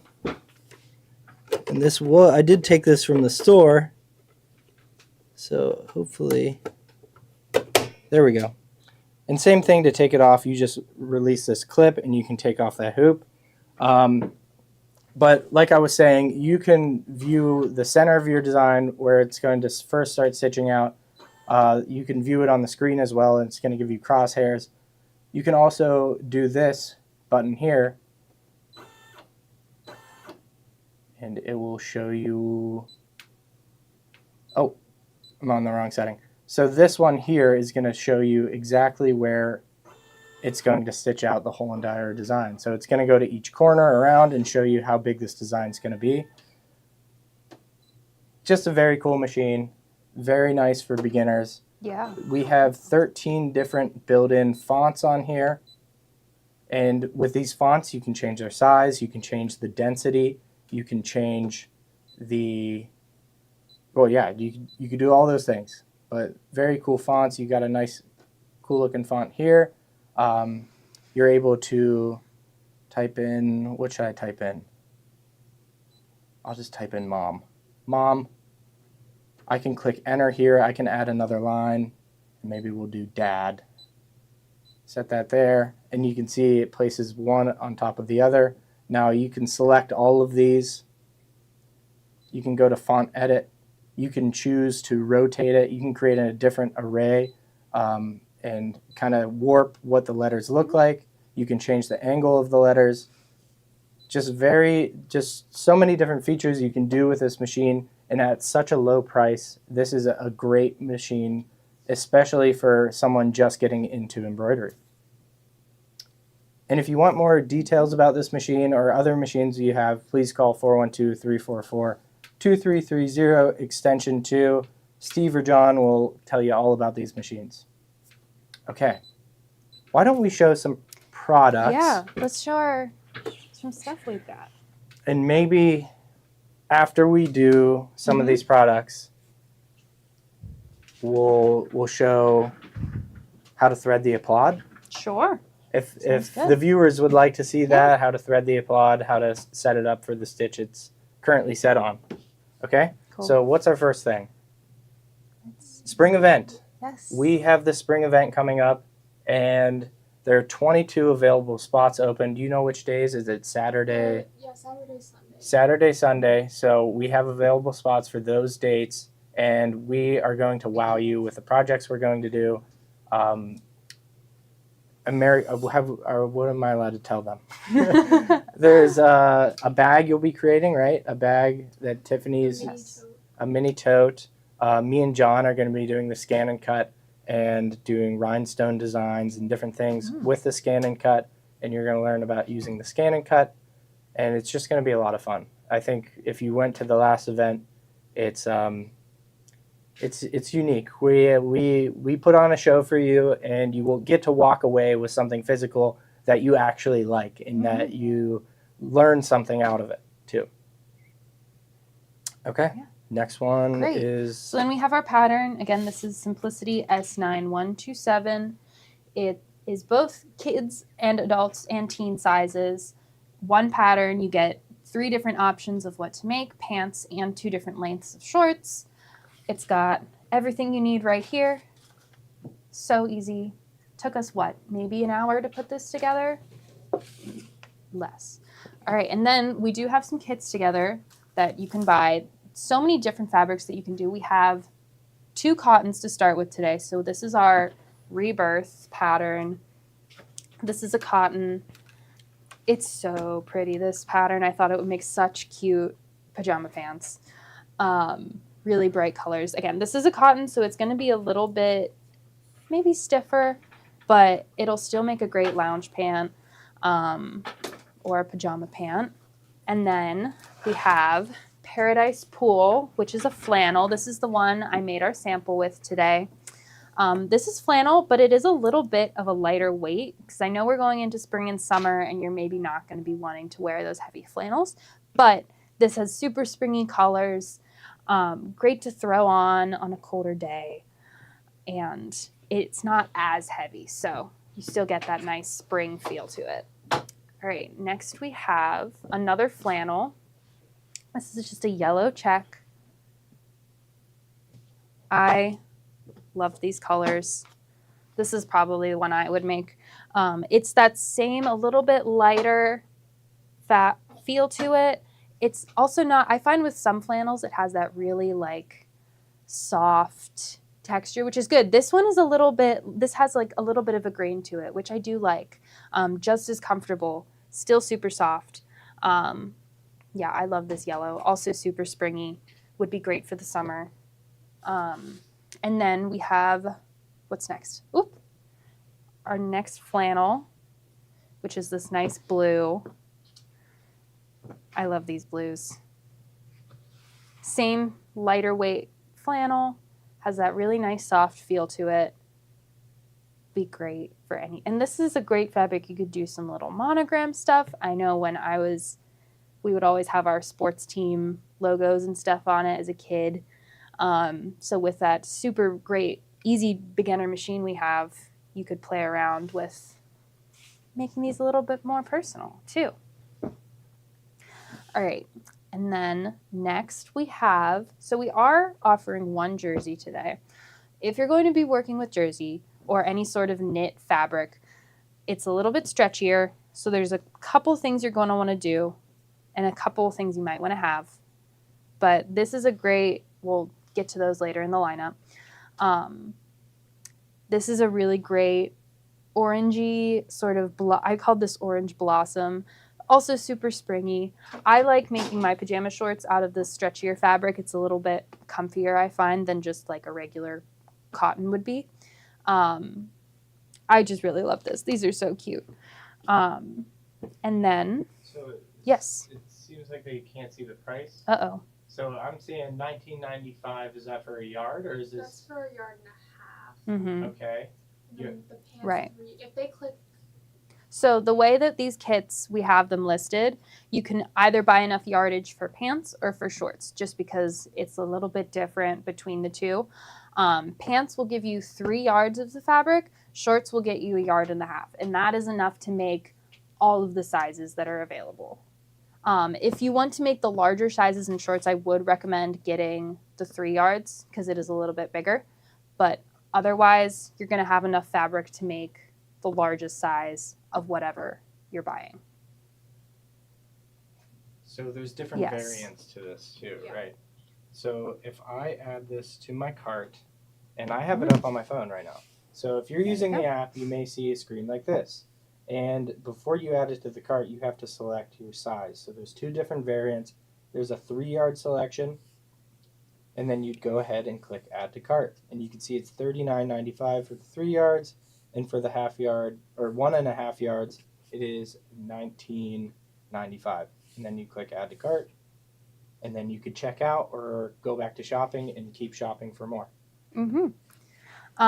Some of these fabrics are a little bit wider, but we've already accounted for that in the cut. You'll just have to adjust your cutting instructions for that. It's pretty easy to tell which ones are wider once you have them.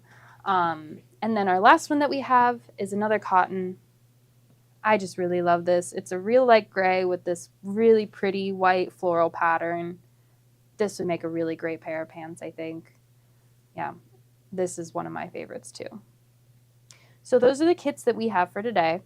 But like we said earlier, there's so many different fabric options that are listed on this pattern, and there's so many different things that you could do. So Could you use regular quilters cotton fabric? yeah, I think so. So if there's, anything you find on our website or on our app that you'd like the yardage of, maybe check into Material Monday.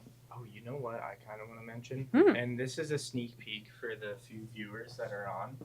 But we're going to be doing a giveaway. And if you were on last Ooh. night, I may have mentioned a giveaway.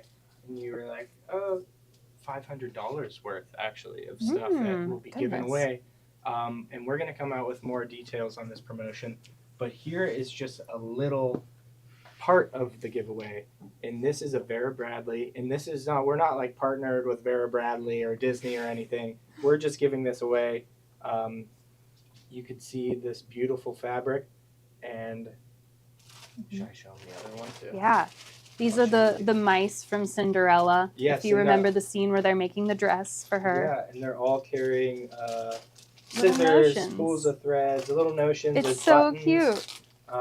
And this is an RFID wallet, so Mhm. no one's going to be able to steal your information from this wallet.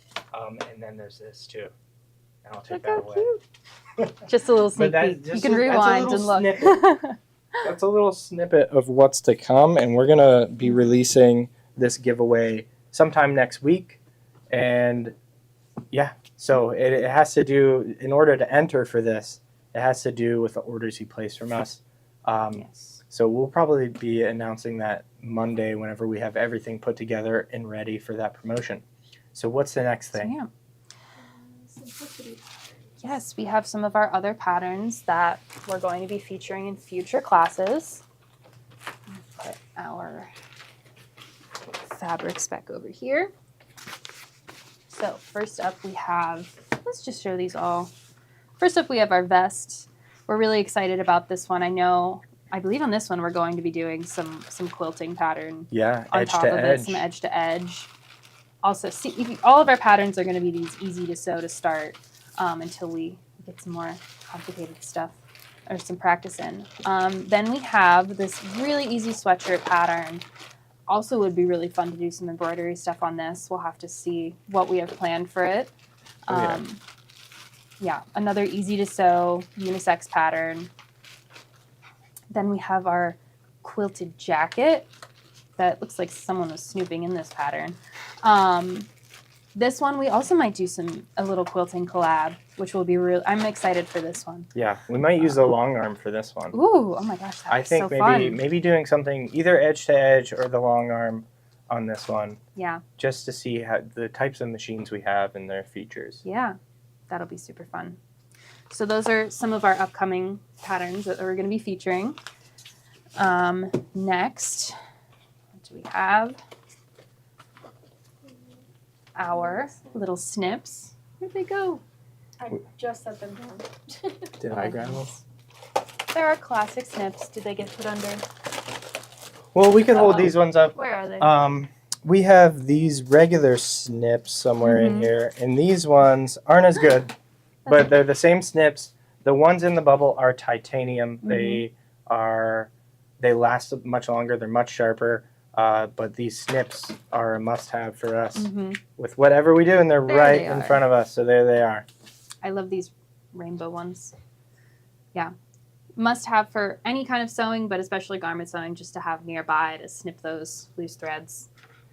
And then we have our Wonder Clips. I don't know if we had the bigger ones, but here are smaller ones. I don't open this just yet. I know these are very popular in quilting, but I do like them in garment sewing, especially our larger ones. They're really great for holding down hems, or sometimes if I have fabrics that are just, I use these a lot with my jersey fabrics, and my knits, because it's helps get a little bit of a better hold on it. And sometimes knits and needles don't exactly go well together. There's our some open ones. The little ones, but at least Yeah. they're open. Yeah, they come in all sorts of fun colors. So, yeah, And very. they're flat. They're flat on Yes. the one side, so they just run smoothly on your machine, and they're not bumping around and making your fabric all bumpy too. Yeah. So everything lays flat. Yes. Great, easy must-have tools we have here today. And then, of course, we have our measuring tape, which you gotta have a measuring tape to do garment sewing. It's in here. I'll grab it. There we go. There it is. So this one's pink. I think we have it in a few different colors, and we also have a wider one. But here's our pink one. This is a 60-inch. This will be good for any basic garment measurement you're going to be taking. Yeah, I have also a good thing to stock up on, because I find that I'm always losing my measuring tapes or putting them down in one place, and then somehow it's not there when I turn around again. So always good to have a couple on hand. Then we have our 5/8 inch adjustable seam guide foot. Ooh, that's a mouthful. This is the one I used today. Really, really helpful for patterns that have that 5/8 seam allowance, and it is adjustable, so you can do any sort of seam allowance you're looking for. Really great to have that little guide on there. I don't use this foot a lot in my own home sewing, and I just started being here doing this show with John, so I love this. It's a must-have. Next, You could just put the next one in the bubble. We'll Yeah. talk about it. we have a couple zipper feet. The Teflon zipper foot. Very useful to have. Doesn't come with this machine back Mhm. here. At least I don't think it does. Nope, that's an Yeah. extra purchase that you will have to buy yourself, and it will fit on that machine. And same thing here. Here's another Teflon foot. Yes. That's just a Teflon foot, not a zipper foot. Yes. The Baby Lock N Plus monogramming foot. So we do have the 10% back. We do. Yes. 10% credit back. So we're just throwing some products out there, giving you another chance to buy these before we turn off that 10% and, utilize that because come tax day, we're turning it off and then back to 2% for, Mhm. I don't know how long until we Yeah. decide to turn it back on, I guess. The next product Mhm. is Our cordless iron. cordless Right, iron in a which- few different colors too. Yes. So this one is the gold, correct? Not the Yep, rose gold. and it's still Yes. on. It is. I had it on earlier. Don't worry. It hasn't been on all day. But It does stay on for 2 hours. yes. It's a must-have. Yeah. Everyone loves this iron. I'm sure all of you probably already have it. Yes. Betty Gloria's Cordless. doing good. She's at Grandparents' Day Aw. with my nieces. So she's down in Baltimore visiting my sister and her kids and the new baby, and she gets to take care of the new baby. So we're trying to pick up. So Patty Underwood will be here for IQ Designer this afternoon, which is in an hour and 10 minutes. Oh my So, goodness. what's next? Next we had. Screwdriver. Ooh. Screwdriver. There was one over there. So it's just a baby lock screwdriver, and this screwdriver is nice because you can kind of rotate it, and you could use it for your hoops, for tightening your hoops, and you can use it to change the presser feet or change from that embroidery foot to the sewing feet. Mm-hmm. Okay. And then we have our Gypsy Quilter cool pins. Oh, there they are. I see them. Cool pins. Yeah. They're not just cool, they're heat resistant. That's why they're cool. So yeah, these are heat resistant pins, great for if you want to make sure those. I would love to use this and our hot ruler together, just so we're making sure we get those like perfect seam allowances. But also really like have this little grip on there that makes them easier to hold, and yeah, they're awesome. There we go. Okay, next we have some scissors. We got a regular duckbill. Are those the mini ones? These are the Yep. mini. Those are the mini duckbill scissors. Didn't have any more regular. That's 6 inch. Oh, That's okay. okay. That's okay. We'll skip those. We'll just talk about the mini. We have plenty Yes. of the mini duckbill There's scissors. the left-handed. And who's a lefty? Are you a lefty? I'm not a lefty. No, Kathleen's a lefty. Kathleen was I complaining. think we have some more lefties. So we got lefties, Yes. and for you lefties, we got the special true left-handed duckbill scissors. And they're blue, so you know they're different. Yeah. So those are our duck bills. Okay. Stainless steel scissors. These are really cool. These are cute. They are very. These are great to have. I have a little pair like these at home that I have on hand so that if I don't have my little snips around, easy cutting threads after I finished a seam. Yeah. They look high class. They you know, do. luxury. Yeah. They're cute and elegant Yeah. at the same time. And they have a nice like weight to them, which Yeah. is, you know, Stainless little steel. different. Stainless steel is always good. Yeah. No rust. no rust. And then we have our big scissors as well, our Kais. Love the Kais. Yes. They have the serrated edge to them, so you can grip fabric, and whenever you're cutting your fabric, you're not gonna slip and Oh, mess up your cuts. It's gonna stay right on where you're cutting. Love the Kai scissors, and if you have an old pair, you might need a new one. So go ahead, use that 10% credit back, and put those in your cart. Yeah. 'Cause You they really are can good. feel the difference. Next, we have for our rotary cutter fans, just some blades. You always need replacement. We're replacing our blades in the kit cutting room all the time, so it's always nice to have an extra pack on hand. You never know. And a nice little handle to go with it. Kai are the best. Yeah. I will also say rotary cutters for garment sewing are great for getting those curves. I find that sometimes with scissors, because you have to like lift the fabric up in some weird ways, it makes it a little bit less accurate, and these are great for getting those curves and getting as nice clean cuts as possible. So those are our rotary cutters. Next I threw some chalk liners in here. So we also have our friction pens later, but I also like using our chalk liners for garment sewing. We have a few different colors. So you can see it on all sorts of different types of fabrics. I find myself using different ones for different, depending on what project I'm doing. So if I'm just using a cotton, I might use the friction pen, but sometimes that's not going to show up the best on different fabrics. So these are great to have on hand as well. And these are refillable too, which is a really cool little feature. So of them. we do carry the refillable Mhm. cartridges. So whatever color you want, and if you have this, then you can buy the refillable cartridges, Mhm. which are a little cheaper, I believe. Yeah.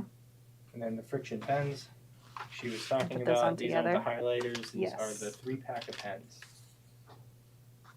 Yes, and I've started using my pens to mark the numbers on my pattern pieces, which has been very helpful. Yeah, especially on patterns that have a lot of pieces. Today we just had 2, so that was nice and easy. But those are all our marking tools. Put the hot ruler in, because you Oh, were yeah. talking about the hot rulers. Yes. And the Clover hot ruler. We don't have that on us right now. We should have grabbed that before the show. Yeah. But like you said, it's a game changer. It really if is. you're doing hems, or Mm-hmm. just you want to make sure that seam allowance is there and measure it up exact all the way around. Very Yes. useful. And we have the large hot ruler as well, Oh, sold yes. 137. I'm not exactly sure how big the large one It's is. not Mm. super. It might No. be in the description, so whenever you check the description, Take a look. yeah, and we're gonna take a look too. Yeah. 4x14. Oh wow. Okay. 4x14. Yeah, that's a good Yeah. one to get. And the other one's probably like what, 12 inches, 10 inches. I think maybe? it's something like that. Yeah. This one doesn't say. Doesn't Okay. say. Okay. It's smaller. Should we show? I think someone who wants to see. Someone the wanted applaud? to see it. Do you want to just see me thread the applaud? Give it my best shot. It's been a while since I used the applaud. Uh So- oh. I did use the applaud on this hoodie I made, and I just used it. Took a cotton fleece, 100% cotton fleece, and I just went to town on my Cool. material. And this is one of my pre-cut kits. Oh, Sarah brought us Sarah- a hot ruler. Sarah brought us a hot ruler. Yeah, large one. Thank you. Is it a large? This is the 4x14, so this Look is at that. also a Clover brand. That's so cool. Yeah. Yeah, so I guess we will let's I'll try to do this as quick as I can, but you can see the applaud stitch looks absolutely great. I was really proud I made this hoodie, and I'm gonna be making more hoodies too, and we might do Cool. that as a class. Yeah. But I was talking about embroidery for buttonholes. I did embroidery here using a cool. small machine just to do where to make the grommet holes for the hoodie string. Yeah. So I'm very proud of Cool. that. All right. I'm Diane gonna wants to see try to- us thread the applaud. Yeah, let me try to do this. Whoop. It's been a while, and I think I'm going to be using the applaud again. So I got to refresh my memory on how to thread this thing. And sometimes that happens. Like you go and you memorize how to thread a machine, and then sometimes you just, you need a quick refresher. So I have my applaud on. We have 5 total threads up here. I have my decorative thread, which is 8 weight, I believe. Steve's in the other room. He could probably tell me what weight this is. Or it's 12 weight. Very, very thick thread. And that's going to be used on our wipers down here. So this applaud uses a special wiper system where these wipers here, they actually go back and forth. And let's see if I can make it do it just by going needle down. So I got to have my presser foot down, and you can see the wipers are starting to move. But I am going to take this all out, and I'm going to thread this whole thing, and wish me luck. So I'm just going to snip these up here.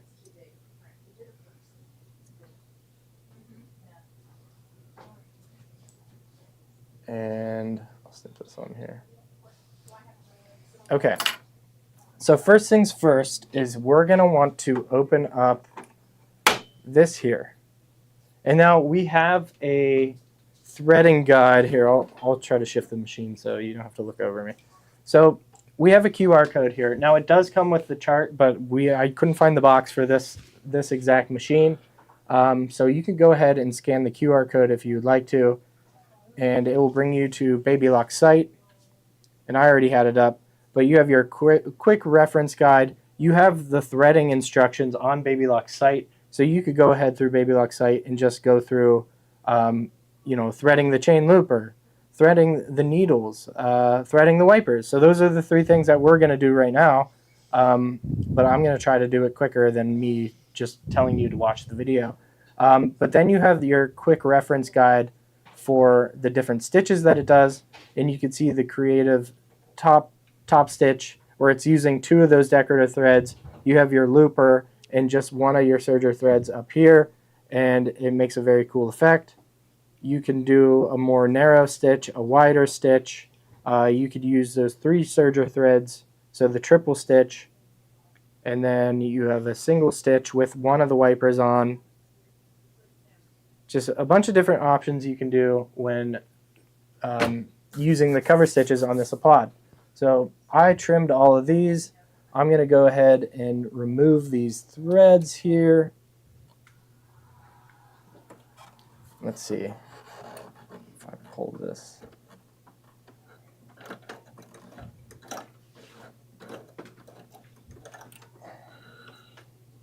So I just rotated the wheel towards me a couple times, and I got to make sure that my looper is out, and it is out. Okay. Good so far. Good so far. We flip this tray down, and we have that QR code. You can see it's set to serging right now. So what we want to do is flip it down to threading, okay? And then we're going to rotate our hand wheel on the side, and then until you hear that lock. Did you hear that lock? Mm-hmm. Maybe not. But you could hear it lock into place. Now we are all set for threading the machine. I'm actually going to put my presser foot down so I have some room. I'm going to start with the looper because that's the one I am the most worried about. Now, I believe I just go down right down through here on the side here, back through here, up through there. So let's do that one more time. So you're just coming straight up and then straight down through here, back around this guide here, and then up through this slot, down here to the front, and then I guess I pull it to like about my waist in length. You just want a lot of slack there because it has to push all the way through this here with the air threading. So I'm just going to shove this in a couple inches. An inch will probably do the trick, but I'm just going to shove that thread down into there.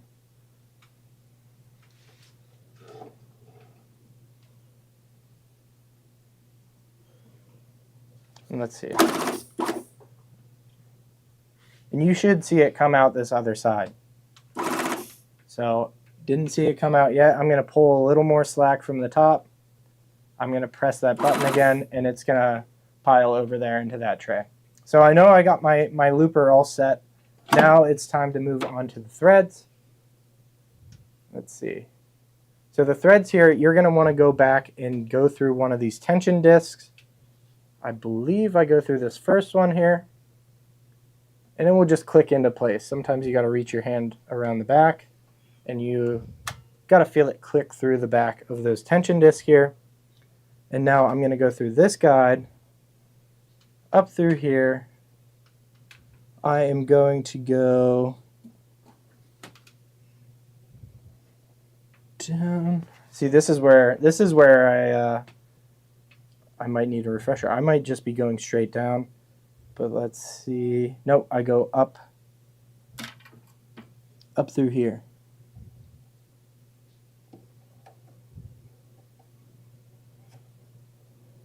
Down and up through here. Through there, through the front here, and then I have C3 on. I want to put that down through this hole here and pull it through. And that's one of my threads. Now I'll move on to the next. And then I just shift it over to C1 where my needle is. So I have the 2 needles in here. So we're doing a double stitch in and C1 and C3 is where my needle is located. Very easy to change the needles as well. So same thing, I'm just going to go into this slot up here through these tension discs, click it into there, down through here, up through that guide. I'm going to get it through that slot. You're going the same path as the other thread. And uh-oh, what did I do?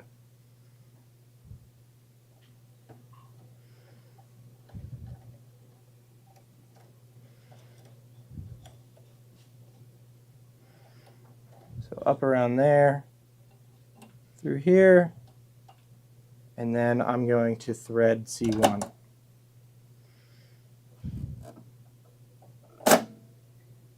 I'll just pull these to the back. We can trim them later. Pull them off to the side. Now it's for our decorative thread. So I'm going to start with one of the threads, and I'm just going to go straight down. So I'm taking this thread straight down here. They have two guides here. So if you have a really thick thread, I think you can bypass the tension disc and just go through here, but I believe with this weight thread, we're just going to go ahead and use that one. We're going to go down here, and I'm going to take a look at my guide to remember where I go, and it's just straight down from there. So I go through here, and you want it to go straight down into the front, and you're going to be going through this little hole of the presser foot. So right through the front there. And now this is where the little tweezers will come in handy, but I'm just going to try to shove that through. I got lucky, pulled through. And this is about the right length of tail that you want whenever you first start threading this. So we're good with that one. Move on to the next.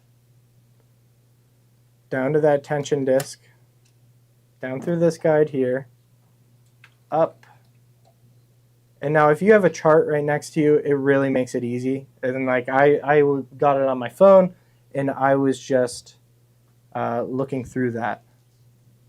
So now, and this is fraying here. I might just trim this a little bit. So it's easier for me to put through here. And then shove it through there. And it's a little long. I think you just want it like 1.5 inches. Pull it back here. Okay, and then I'll take could you hand me one of those scrap fabrics? Yes, of course. I'll just take some scrap fabric.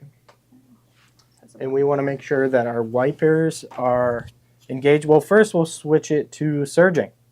So we're ready to sew. We have everything threaded. Switch it to serging. There's also the stitch width knob. There's different settings on here, and all on this chart. I'll pull that chart back up. Which one are we doing? We are doing the top cover stitch wide 6mm, and it tells you that you want your chain looper to be between 2 and 3. Needle tension is on auto. Your stitch length is 3 to 4. So I guess this is the stitch length knob, and we'll set it at 4. I'm guessing that will change the stitch length. So we have everything set up properly. We're just going to close this up. We'd switch to serging, and we're going to go ahead and lay our fabric down.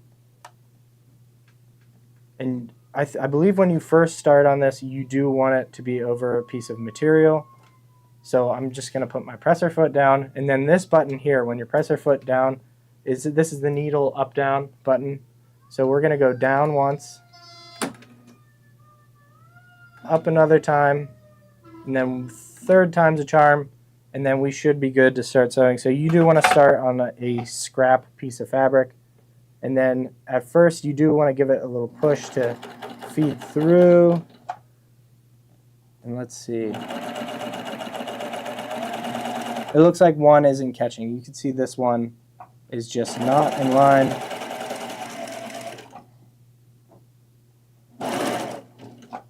So one of them is not going to. Try that again. And if Steve is over in the other room, what I'm going to do if that happens, I'm going to put the needle up, down until it's back to my original starting spot. I might just need a longer tail on this one thread so it starts to catch. And let's try that again. I found him. So Steve, my wiper, I missed my one wiper. Okay. So what is my problem? Should I just sit down and see real quick? Let me just. I might have fixed it. Let's see. I try. think. So let's do that. That. And you see how it's And then now clip those. now clip those. Okay, Clip so those. that's what I messed up on. So I was supposed to clip those. So Yeah, so go ahead. If you clip those or whatever, they should. so if I clip this one. So I had it too long. And you think that's where I messed up? Let's see.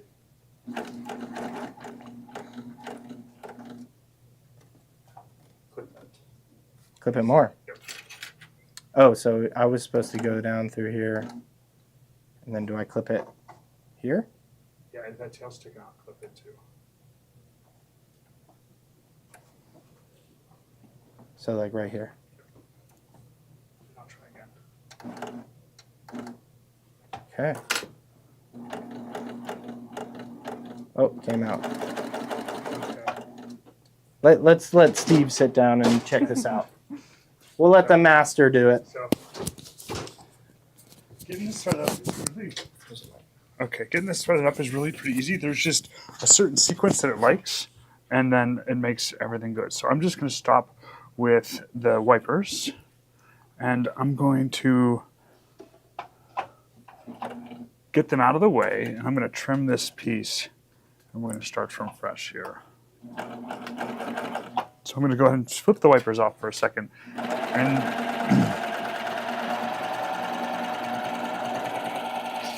I'm going to chain out, and I'm going to just check. And Tommy may have already done this, but I'm just going to check the cover stitch. So you want to show out the cover stitch first, and once you know that looks great, now is the time to add the wipers. I did not check the cover. So do the cover stitch like that, and then now the wipers get added. So we have, let's see here, just start them from up here. So we have a right and a left wiper. I'm going to go ahead and raise the foot. We're going to snap in place there, up and over.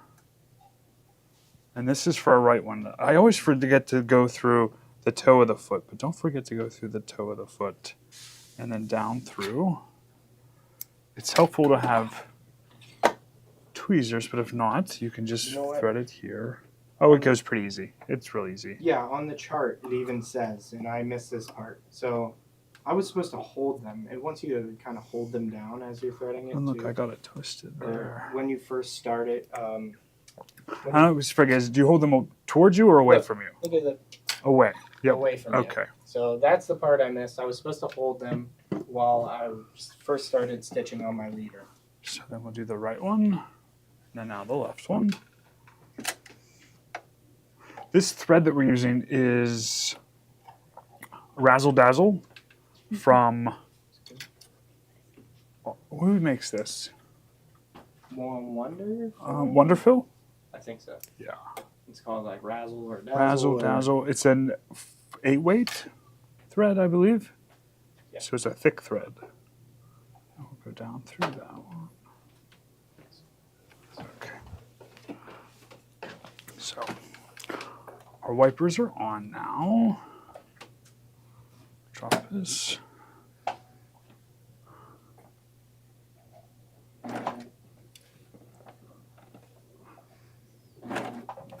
I think I messed it up too, Tommy. Let's try now if we do that. Trim this one.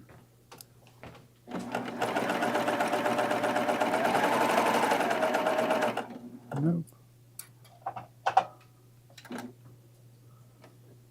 There's that one.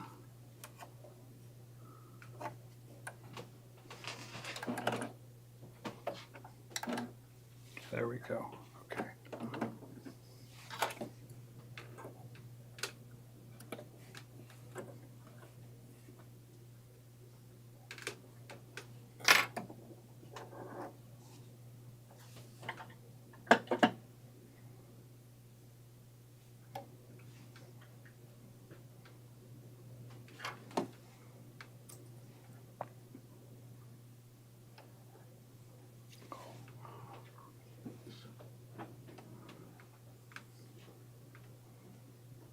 Oh, I feel like the pressure's on now.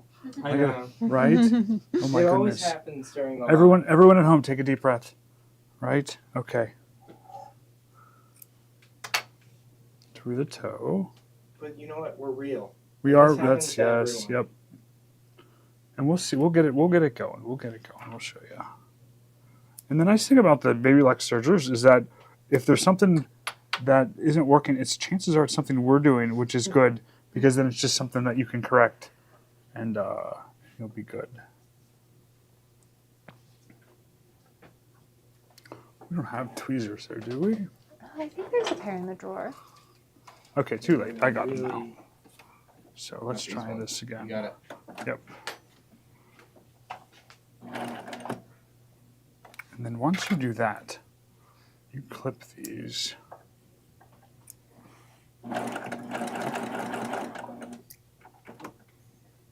Nope. We'll start. We'll start from. Let's come back to this. We'll come back to this. Yes. Yeah. I'm gonna get this thing going. We now. had it do we set have up Do we have before, other products and to I show or updated it. anything? No, we were Okay. just wrapping So, up. at 3 o'clock today, I'm going to be doing miles of stitching on that Applaud Serger. So we'll be back at 3. I'll let you guys close up here with what's your last stuff you got to say. But yeah, we'll be back at 3 with that Applaud. Don't worry. Yep. Oops. Okay. And Alrighty. that's all we have Yeah. for today.